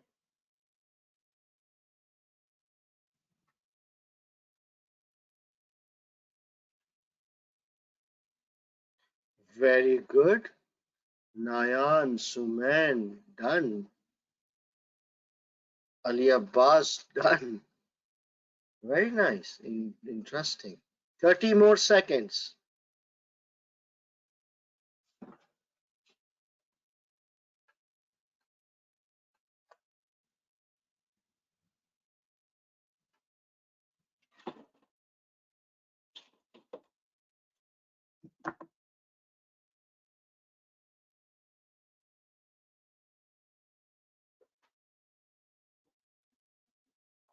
All right, guys.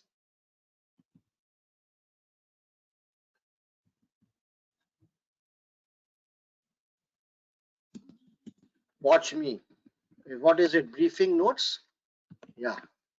Caps. BRIEFINGNOTES. Enter. To to whom is it?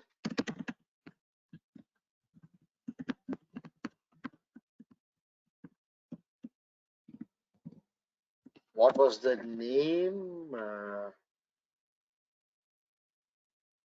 Stubfield Consultant. Okay.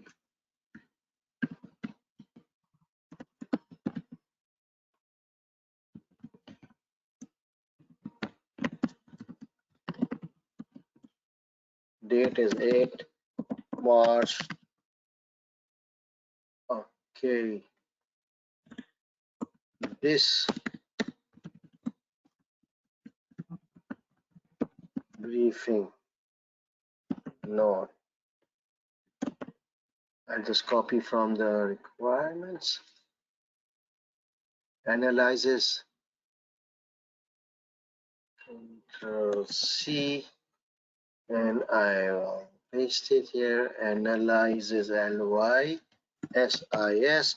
The main name with TT for you being awarded. Full stop. What's the subject? Done. Now some beautification. This one, all this, make it heading number 3, and this one, make it center, make it underline. If you want, you can make it heading number 2. And where is the closure? Sincerely, SINCERLY. I'll just copy this, Control C and paste. And I will also make it heading number 3 so that it stands out. So my format is ready. Guys, please compare. This one should be bold, big, center, underline, bigger than the rest. This one should be to the board of directors from Stubfield Consultant. Subject main risks, date 8 March. This briefing note analyzes the main risk. Blah, blah, blah, blah, blah, blah, blah, blah. You need to self check. Okay, you have to match with this 80%, 90%. It should match. I don't want lengthy subjects. I don't want only saying Stubfield. Stubfield is the name of the company, not a guy. So it's a Stubfield Consultant. And this is very important. I know most of you forgot it. Do it in the start so that when you are drafting, you don't forget it later on. Any questions? Everything has to be in capital letters. It's simple for me that, it stands out. I don't have to, I just press caps lock and then type. It's faster. Sir, can we write team lead Stubfield? Yeah, okay, that's fine. I haven't written sincerely. That's very bad. You are very rude.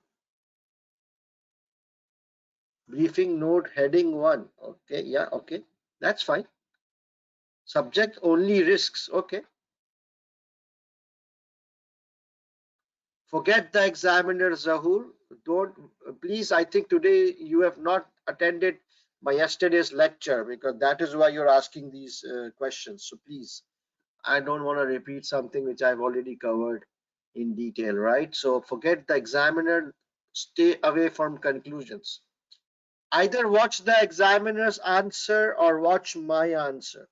Examiner's answer is not fit for under exam conditions. I am drafting an answer which is practical under exam conditions. Okay, so you have to be careful. You're not comparing apple with apple. All right, done.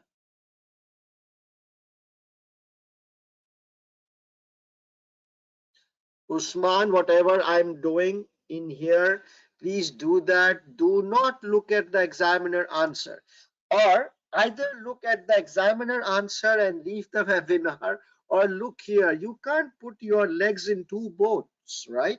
It will go like this. So stick with one. Okay, so now we're done with the formats. Now, what are the main risks? So we have all these things, right? But now listen very carefully.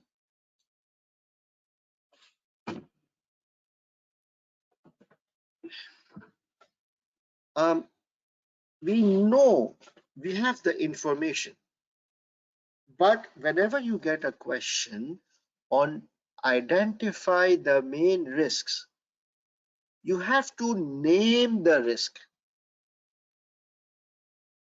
What the risk is about. Is it reputational risk? Is it strategic risk? Is it operational risk? Is it I don't know, liquidity risk, financial risk, competition risk? All, there are some standard terminologies in the language of risk management. When we say it's a risk, we try and name the risk using some standard terminologies. Okay, so I'll show you some standard terminologies and let's see. Yeah,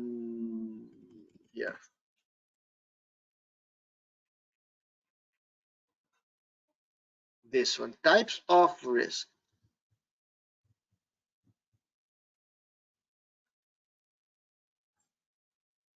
So this is basically the list of various. So do you know what a business risk is? And you can guess from the word business risk that the entire business is at risk. It's like about to collapse. It's like going concern. Got it? You understand? Yeah, business risk is that the entire business is at risk. Strategic risk, that the risk that your strategies might go wrong. The risk, you always read in the bad sense. The risk that your strategies might fail, might not work, might be outdated. Financial risk, the risk that your financial position is screwed up. Financial position means P&L, balance sheet, cash flow projections. Your financial strength is out. Negative equity, extremely high gearing, no working capital. So your financials are not in control.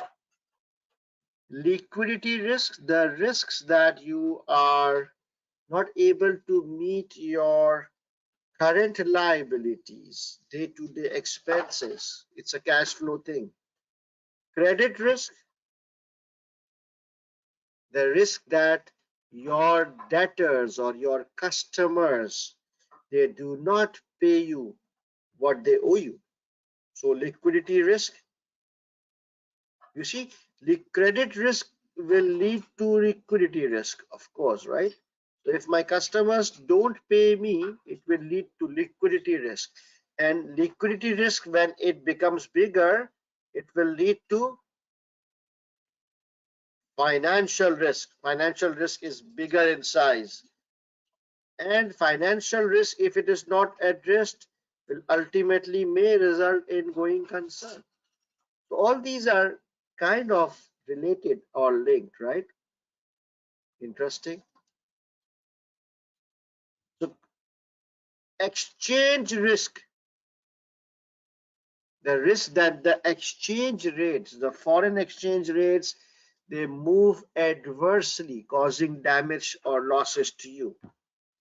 Interest rate risk, the risk that the interest rates, they move adversely, causing damage to you. Market risk is about share prices. Okay, market risk means that the share prices, the equity markets, they move adversely so that it causes damage to you. Competition risk, the risk that the competition will beat you and take away your market share. So you must get into the habit of guessing from the name. My friends, any questions from this list? Any questions from this list? Market risk is generally the stock exchange. Yeah, if it's your own share, then yes, it could be due to financial risk. Market risk,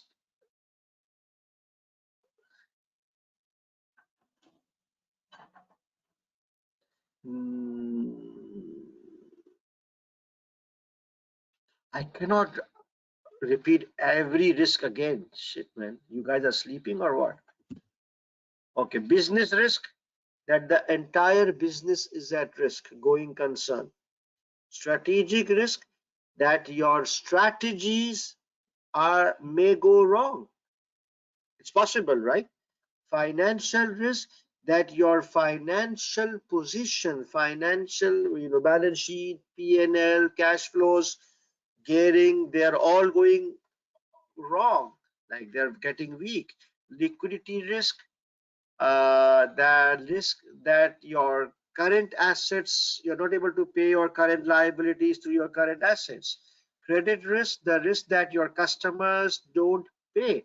Exchange risk, that the exchange rates and moves adversely. Interest rate risk, that the interest rates in the economy, they move unfavorable. Market risk means that your share prices or share prices of other companies in which you have invested, they fall, they move unfavorably.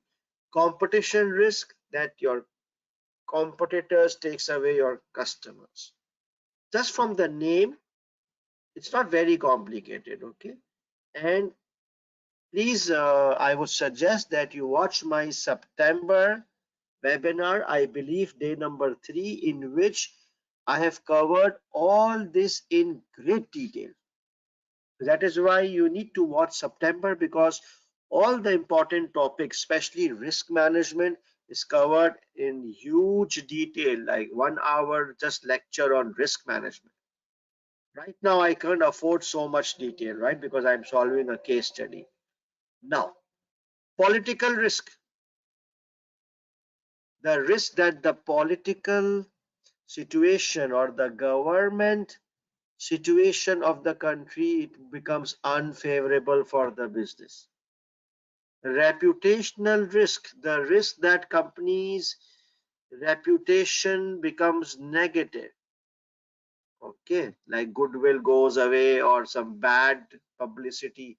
Technological risk, the risks that the risk related to technology, like IT related hacking, virus, cyber crimes, and high dependency on internet and equipments, all those, something bad happens from the technology side, which adversely affects the business.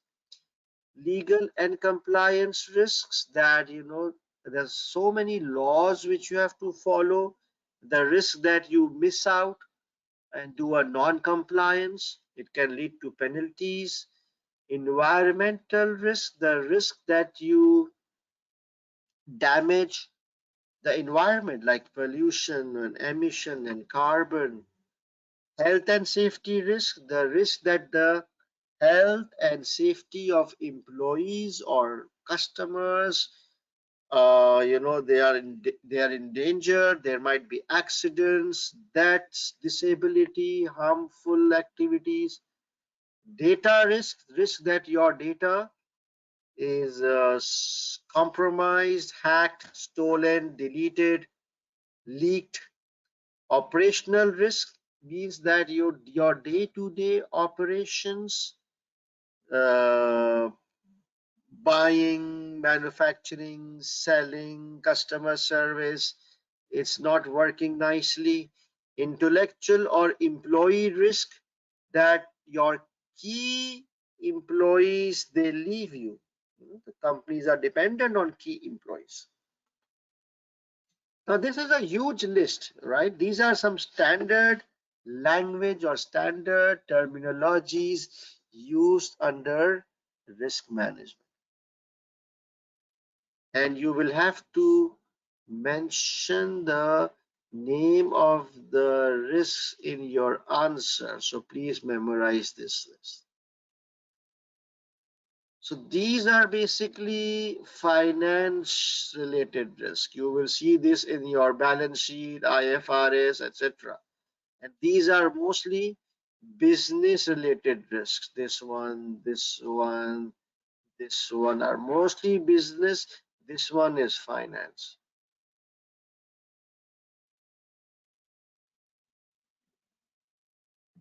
What is the main difference between business risk and strategic risk? Strategic risk means your strategies goes wrong, and if you don't fix it, it will turn into a business risk. That means the entire business will go wrong. Difference between market risk and market share risk. Market risk is share prices. Market share risk is that's confusing. It's about market share. The word market share is used for competition. Okay. Data risk isn't part of technology. Yes, data risk is part of technology, and you can also mention it separately.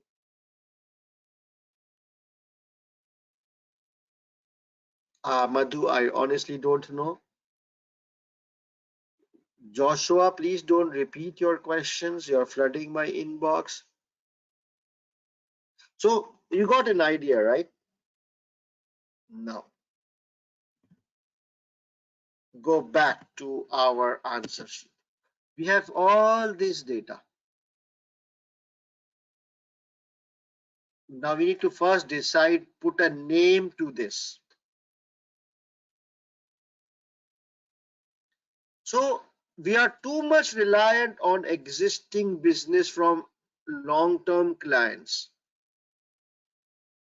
Which risk is this? Is this a good strategy that we are reliant on existing business from our long term? We are not looking into new customers, new products. That's a bad strategy. What do you think? Bad strategy, right? Market share risk, no, Baba. Market share is about competition. Did you see the word competition in this? I think it's strategic risk or maybe business risk. Either one of them. Okay. Yeah. So, okay. So I would call this, I will take this up. First is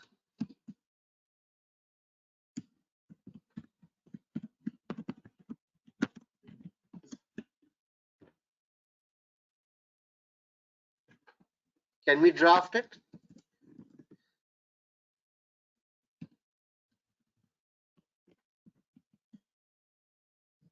TT for you is too reliant on existing business from long-term clients.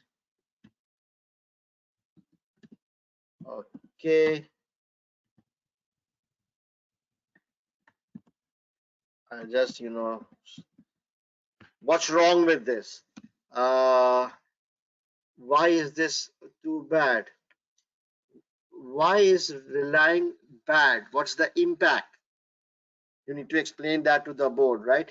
Many firms have seen long-term relationship with clients, and recently the loyal client no longer exists.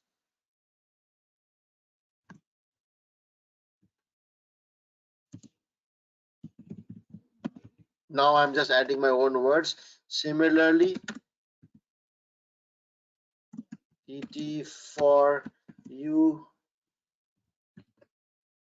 if TT for you does not focus on expanding new clients or finding new clients,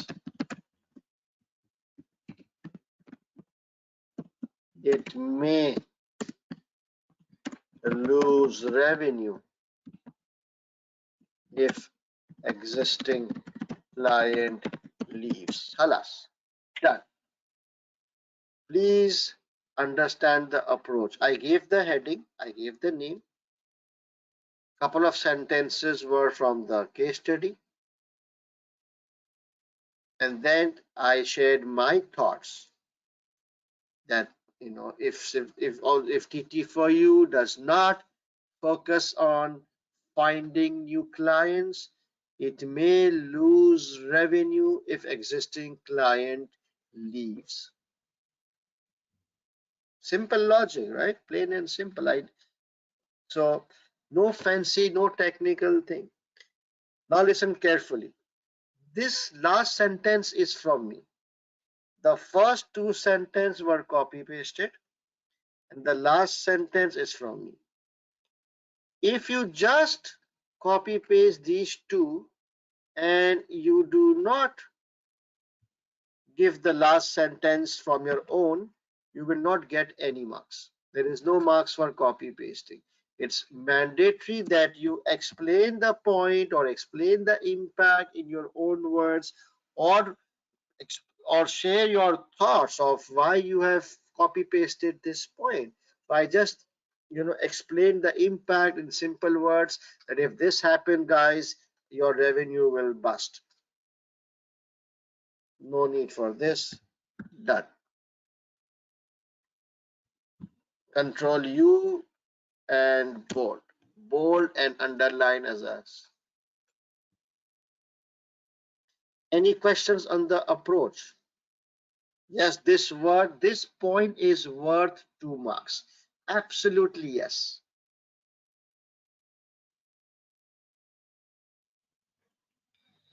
Can we say if existing out of business, this will impact on? Oh yes, Ikhlas, you are right.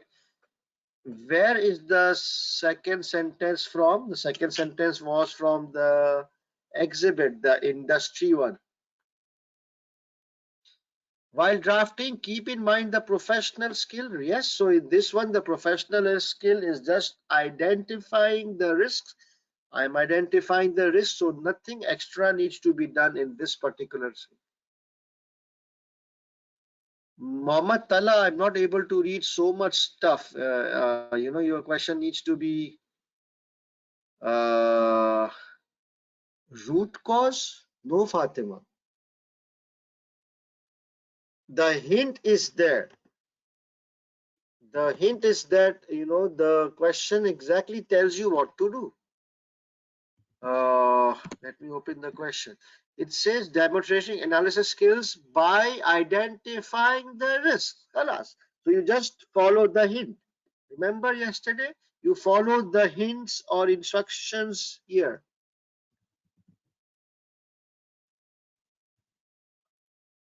And the root cause is bad strategy. That's it. What will be the root cause? It's understood that this is a strategic risk. The root cause is bad planning, bad strategy. That's about it. Now, what about other points? What about this one? Competitors.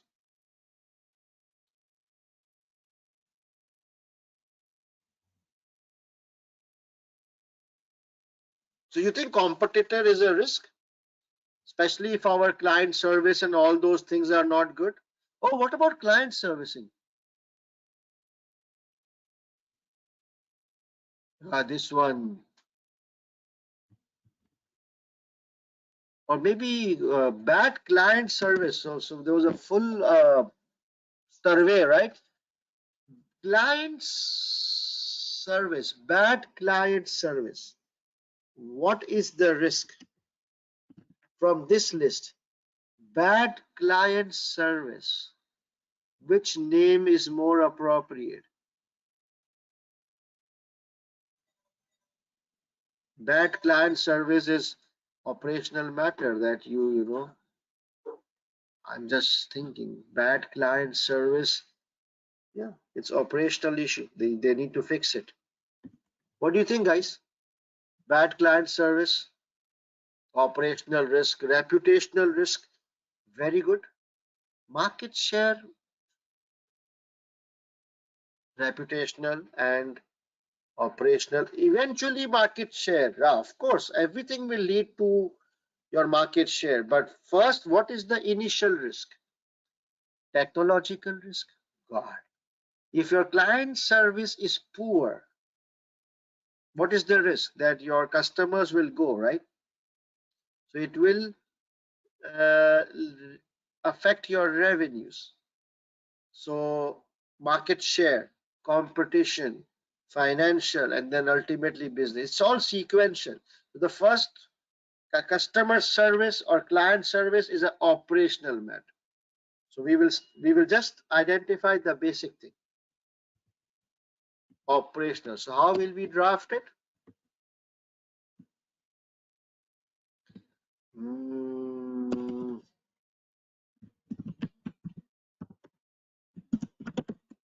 operational risk. Let's link with the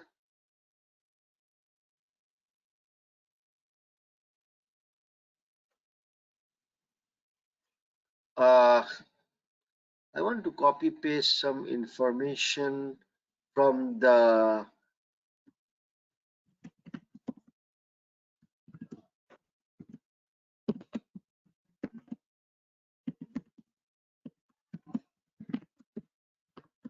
it's quite poor. Do we all agree? How do we know? This is evident from the client survey which was conducted by TT for you after many years. Okay, what's happening?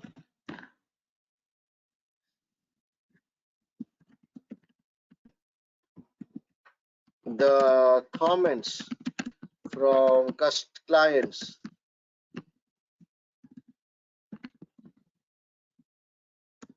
are quite disturbing.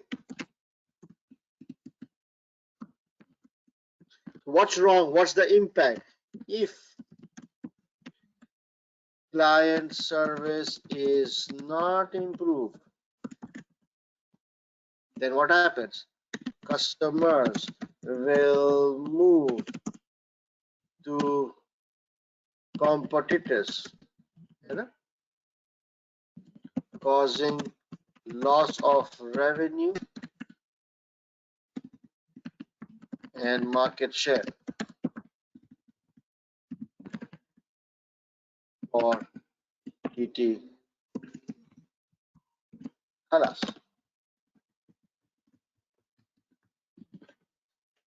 Just read it. Currently, TT4U's client service is quite poor. This is evident from the client survey which was conducted. So I'm telling the examiner, I've read, I'm the CFO, I've read all the exhibits, I've gone through the client survey. The comments are quite, bad, negative, disturbing, and if it's not improved, customers will move to competitors. Now, is that conceptually difficult? I'm just explaining to the board some very basic things. You don't have to complicate your answer. You just imagine that the board is dumb. The board is 5-year-old boys.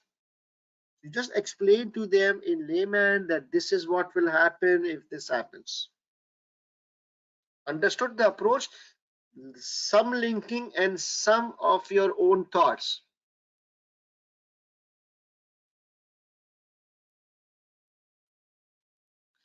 Market share risk, that's fine.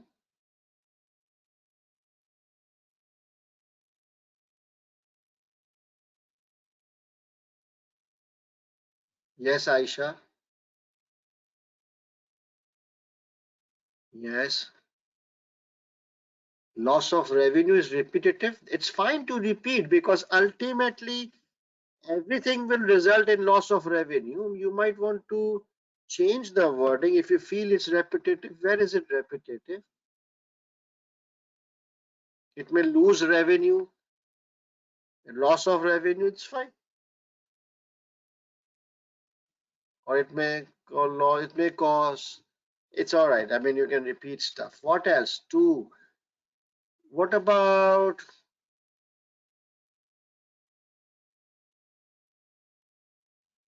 competition? or website. Website is poor and outfashioned.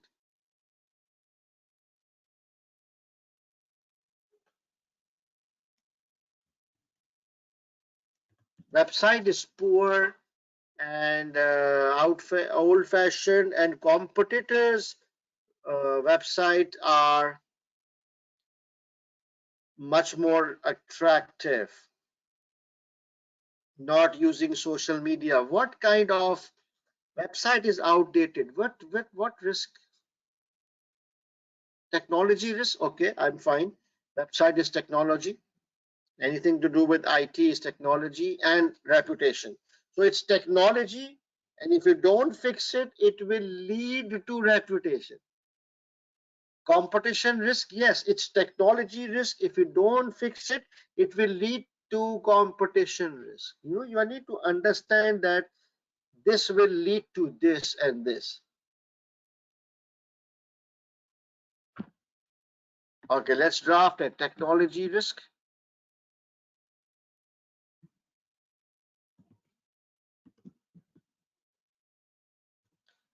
Where is it? Nice, nice. TECHNOLOGY risk. And I'll just copy paste from here. I'll just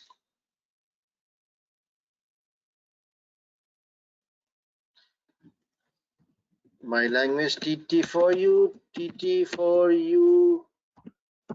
Website is really poor. Who's saying that?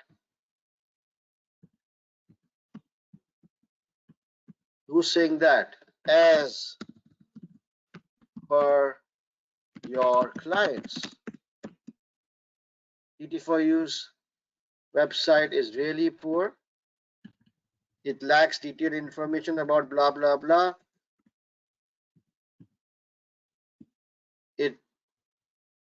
It look old fashioned and hasn't changed for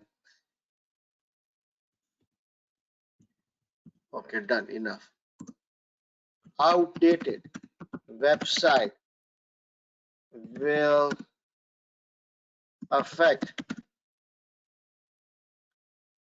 your reputation and increases the chances of customers or clients moving to competitors as they have in the interactive website, as they have interactive websites. I'm just using this information from the case study. Full stop, done. Website.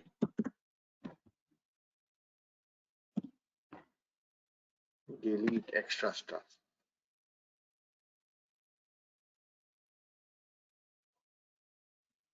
Okay, do you understand?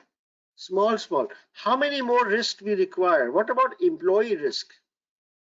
Is there a high dependency on some employees? Tell me.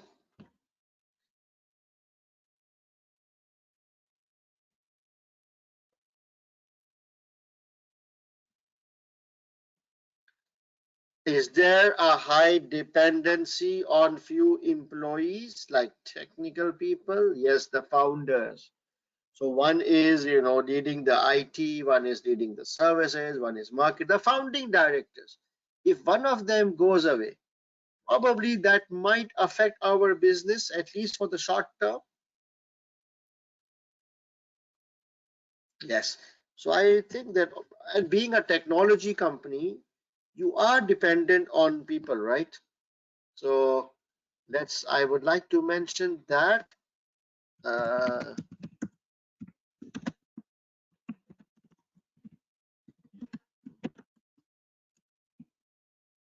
for you as founding members working since last 20 years and holding key positions in the company. How is this a risk? In case one of the key member leaves the organization, then it may create some gaps and affect the operations. Alas.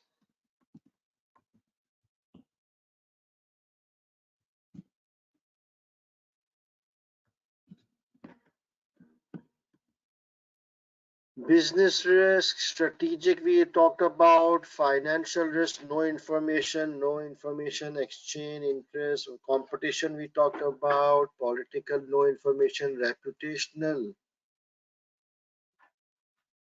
technology risk we talk about, environmental, no, it's more for manufacturing companies, health and safety is more for manufacturing companies, data risk.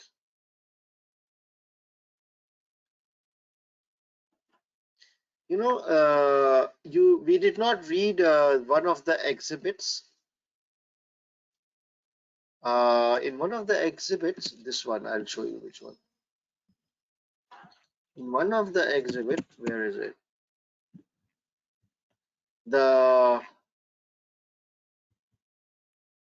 major client one, I'm forgetting the name. The Rex investment, this one.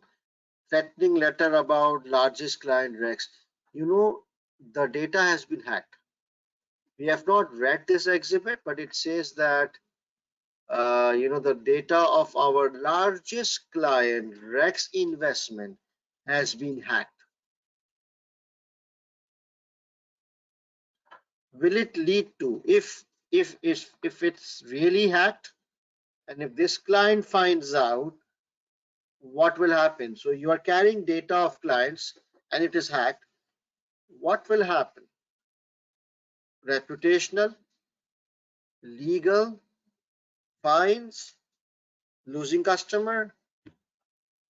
Yeah, the reputational and legal is very important, because if your customers' data is hacked, it will lead to immediately some legal complications, penalties, fines, leading to bad reputation, leading ultimately to loss of revenue, and if it is significant enough, leading to going concern, which is a business risk. Okay. So because we did not read that exhibit as yet, otherwise, you would have known. So the fifth one I would say is reputational risk, and I will talk about data leak of Rex. You can do it on your own. So how many points we were supposed to give? For 10 marks, 5 points. So just visually look. I will just press this. You see, this is how it looks to the examiner. When the examiner prints your paper, look at this. The format is there. The opening sentence is there. Strategic risk, operational risk. The CEO wants you to identify the main risk. Here it is: strategic risk, operational risk, technological risk. You see, and reputational risk you will draft yourself at home, and then a closure. Does it look okay? Professional, nice presentation. Very good. Very good.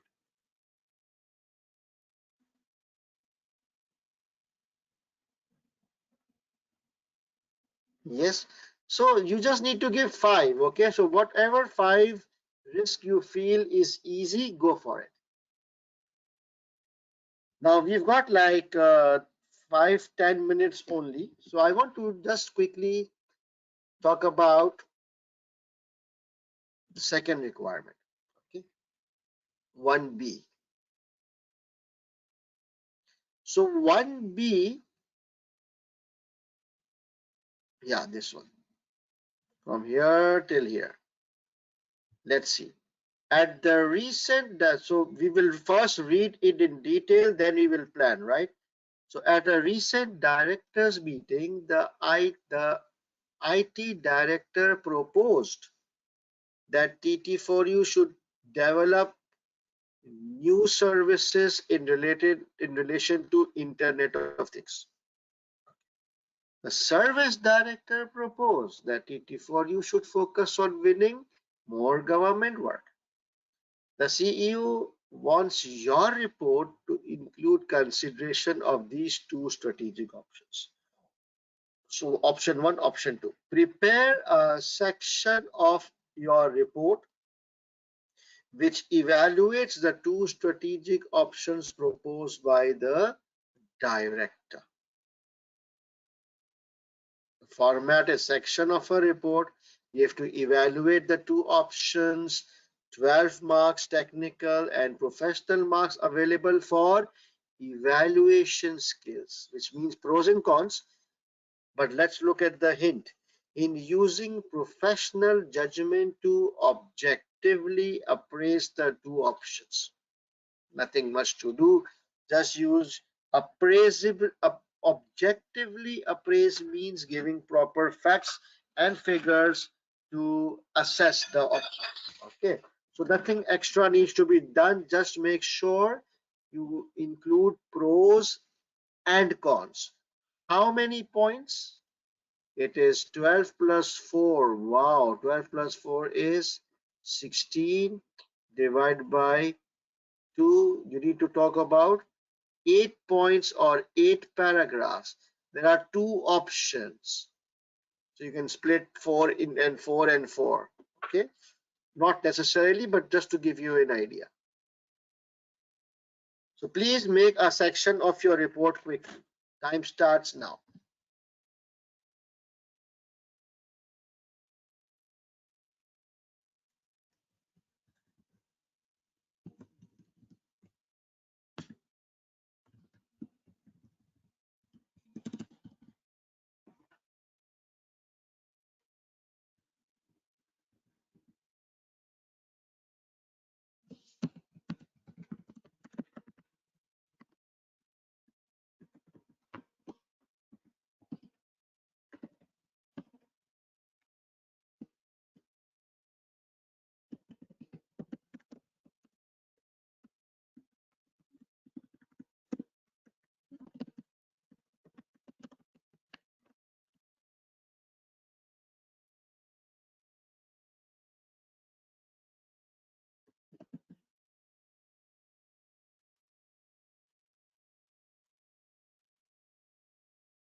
Done. I'm ready with the format. Please have a look at the format. Main heading, section of a report. In the center, bold. Introduction. This section of a report evaluates. I just copy pasted from the requirements. Now, what's the first option? Internet of Things. And the second option is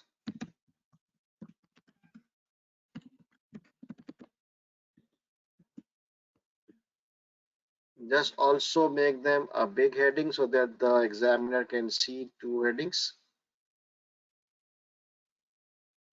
So these are the two options.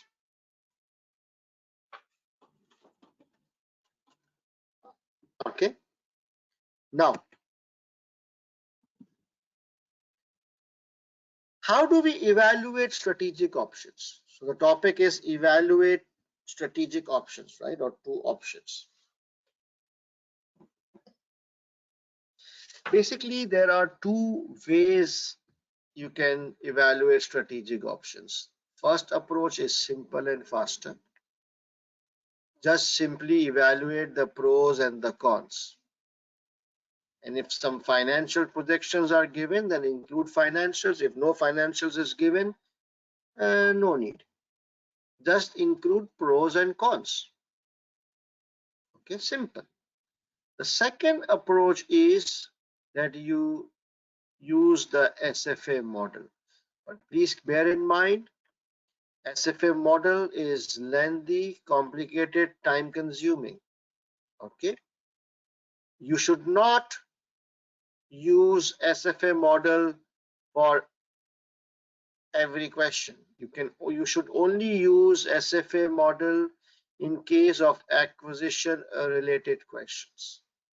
Okay, if we are planning to acquire another entity, then you should use SFA, and that also if the minimum marks is 15 to 18 marks. If the question carries 15 to 18 marks, then you use SFA. If the question carries 10, 12, 13 marks, please prefer the simple approach. Am I clear? Okay. So in this question, TT for you, is it the question talks about acquiring? No. Okay. So I would prefer that you use the simple approach of pros and cons. So Internet of Things, what can I give an heading? Benefits and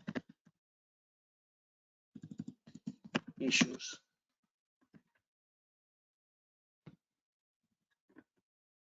I'm just segregating my answer into two headings: benefits and risks or issues or challenges. Is that okay from a presentation point of view? Internet of Things, I will cover as a consultant, I will tell the board these are the benefits and these are the challenges. For this option, these are the benefits and these are the challenges. Khalas. No recommendation, no conclusion. Okay, remember yesterday? This is the format: introduction and then option 1, option 2, segregated between benefits and issues. You see, I'm so focusing on presentation, layout, professionalism. This is how a CFO works. This is how, not a CFO, but this is how a senior level person works. Very structured so that the board is able to read, understand, easy to follow. These things really matter a lot in SBL. Okay, look at the professional layout. And now you just copy paste stuff from here. All this information we have, the good points, expand area. These are the good points of Internet of Things. I'll just take it here. I'll paste it here. Internet of Things, these are the good things. I will bring it here. This is some risks about Internet of Things. So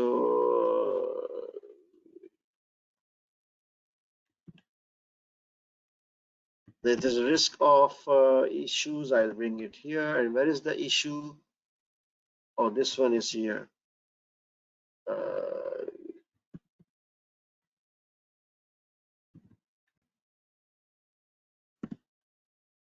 Involvement through remains risky.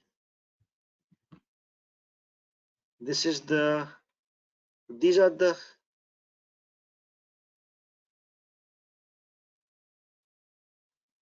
so these two are the disadvantage of Internet of Things. I will copy paste here, and then benefits. Where are the disadvantage of government sector? I think I had read it somewhere. It was in one of the exhibits. Yeah, it was. It was in this exhibit. Yeah.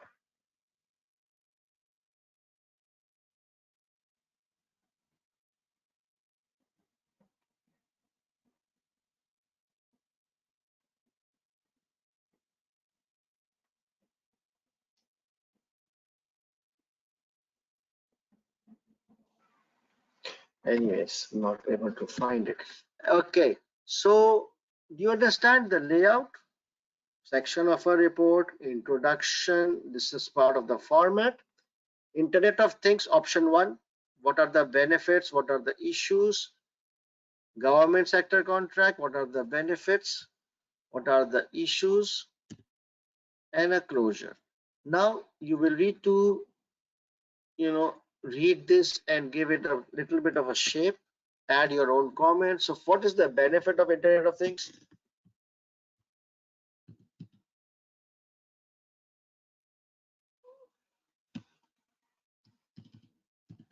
There is a massive potential for extending internet.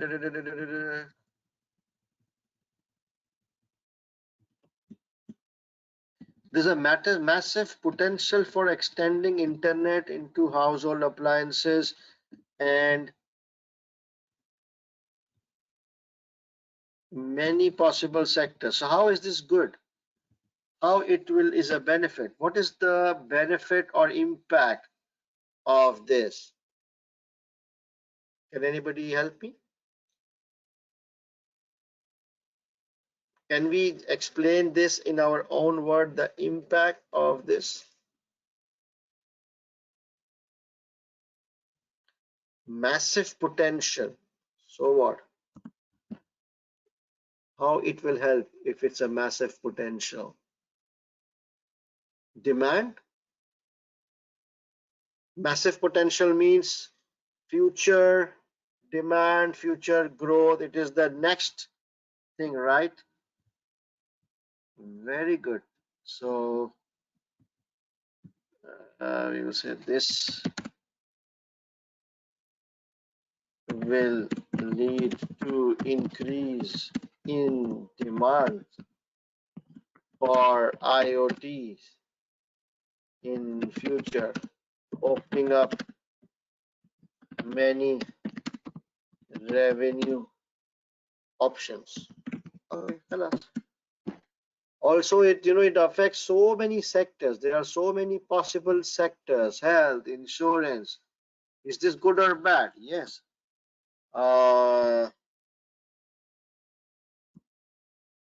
Having a variety of sectors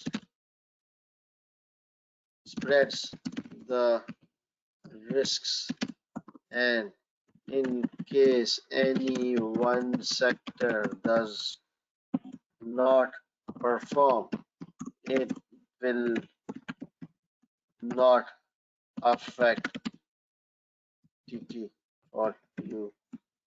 I'm just plain simple logics that if we cater to so many sectors, then we are spreading our risks, right? What is the issues? Involvement remains risky. Why?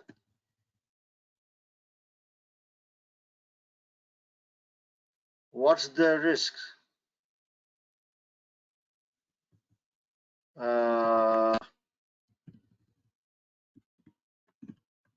There are security and surveillance concerns. This may lead to, if there are security concerns, also this may lead to legal complications and ethical issues along with reputational concerns. Yes.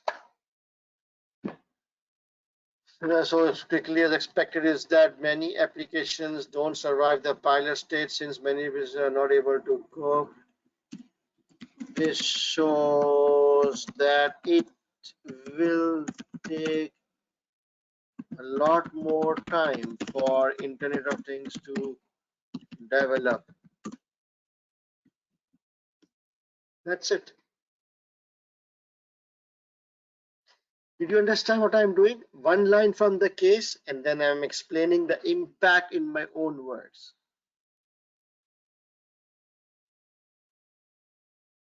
Similarly, you can break this into two paragraphs, talk about the impact, why you are saying it's a benefit. So what is the benefit you need to explain? I'm sure there is some issues in government sector. I just probably was not able to copy paste, and that's it. 1 point, 2 point, 3 point, 4 point, and 4 points for government sector work, 8 points. Pros and cons, yes, I've covered pros and cons. You're done. So I suggest that you guys try this on your own as homework, this portion. And in the first question, I suggest you try this as a homework, reputational risk. Now, questions, please.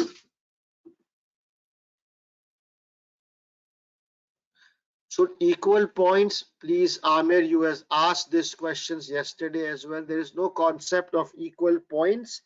It all depends on the availability of information. Just, try to follow the flow of information. What, unable to make subheadings, then you will lose marks. You will lose professional marks. The more subheadings you give, it's better, right? Tabular format is easier for pros and cons. No, Fatima. Did you attend yesterday? Tabular format is only good for weakness and recommendation. Do you recommend reading your notes for technical knowledge? You don't have time for reading notes. Please look at September 2021 webinar. Involvement remains risky. Jovita, it was from one of the exhibits. You were watching me. All this word is from the exhibits. For headings, is it only needed to bold from? Yes, it's nice if you bold it. What if we couldn't find sufficient points? Doesn't matter.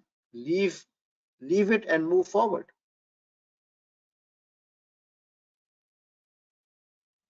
This will be uploaded by tomorrow evening. I can't find the chat box. It will be, I don't know where the chat box is. Someone can guide him. What about topic knowledge? Yes, you need to have topic knowledge, of course. Is it necessary to give closure? Not necessary, but of course, all these little things, it carries professional marks. So it's better to give closures. Yes, webinars are good enough, Sabika.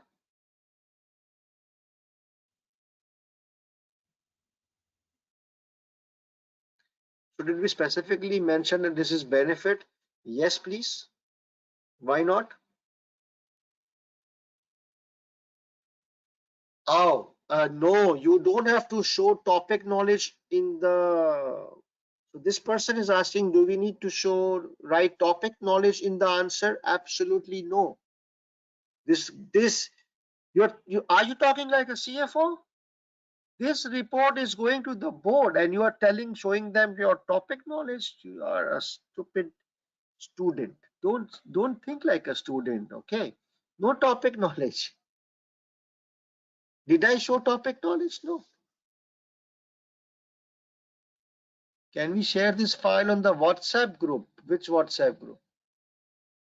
Yes, okay, I will try to save it. September webinar, it's on my Google Drive. If you join my WhatsApp group, then you can able to access all the previous webinars. But okay, fine. So these questions will go on and on and on. The main thing guys, stop. Forget about nitty-gritties. Did you understand the approach? That's more important for me. Case studies will change, questions will change, marks will change, but the approach will always remain the same. Did you understand the approach? First step, we copy paste the requirements on one page so that it is visually in front of us in one page. Then we start reading, and then we start putting and dumping information. Then we look at the requirement properly, the professional skills, the formats, the marks, the number of points. Then we shape up our answer. We give some nice headings. We use some sentences from the case, delete the rest, and then add our own comments, thoughts, benefits, impact, whatever one-liner you can think logically fits. The approach is clear to you or not?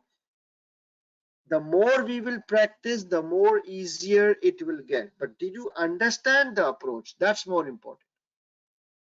Do not get stuck in commas and full stop. Approach is clear? Yes. This is the technique which, copy pasting.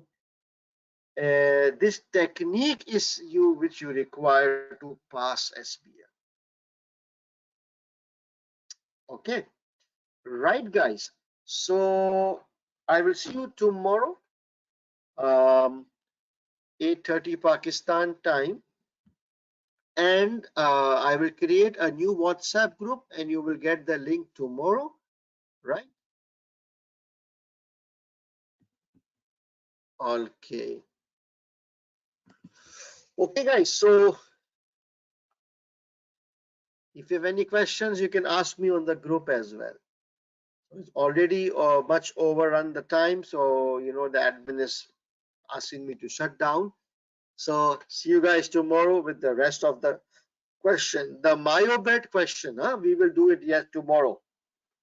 Okay, guys. Take care and good night.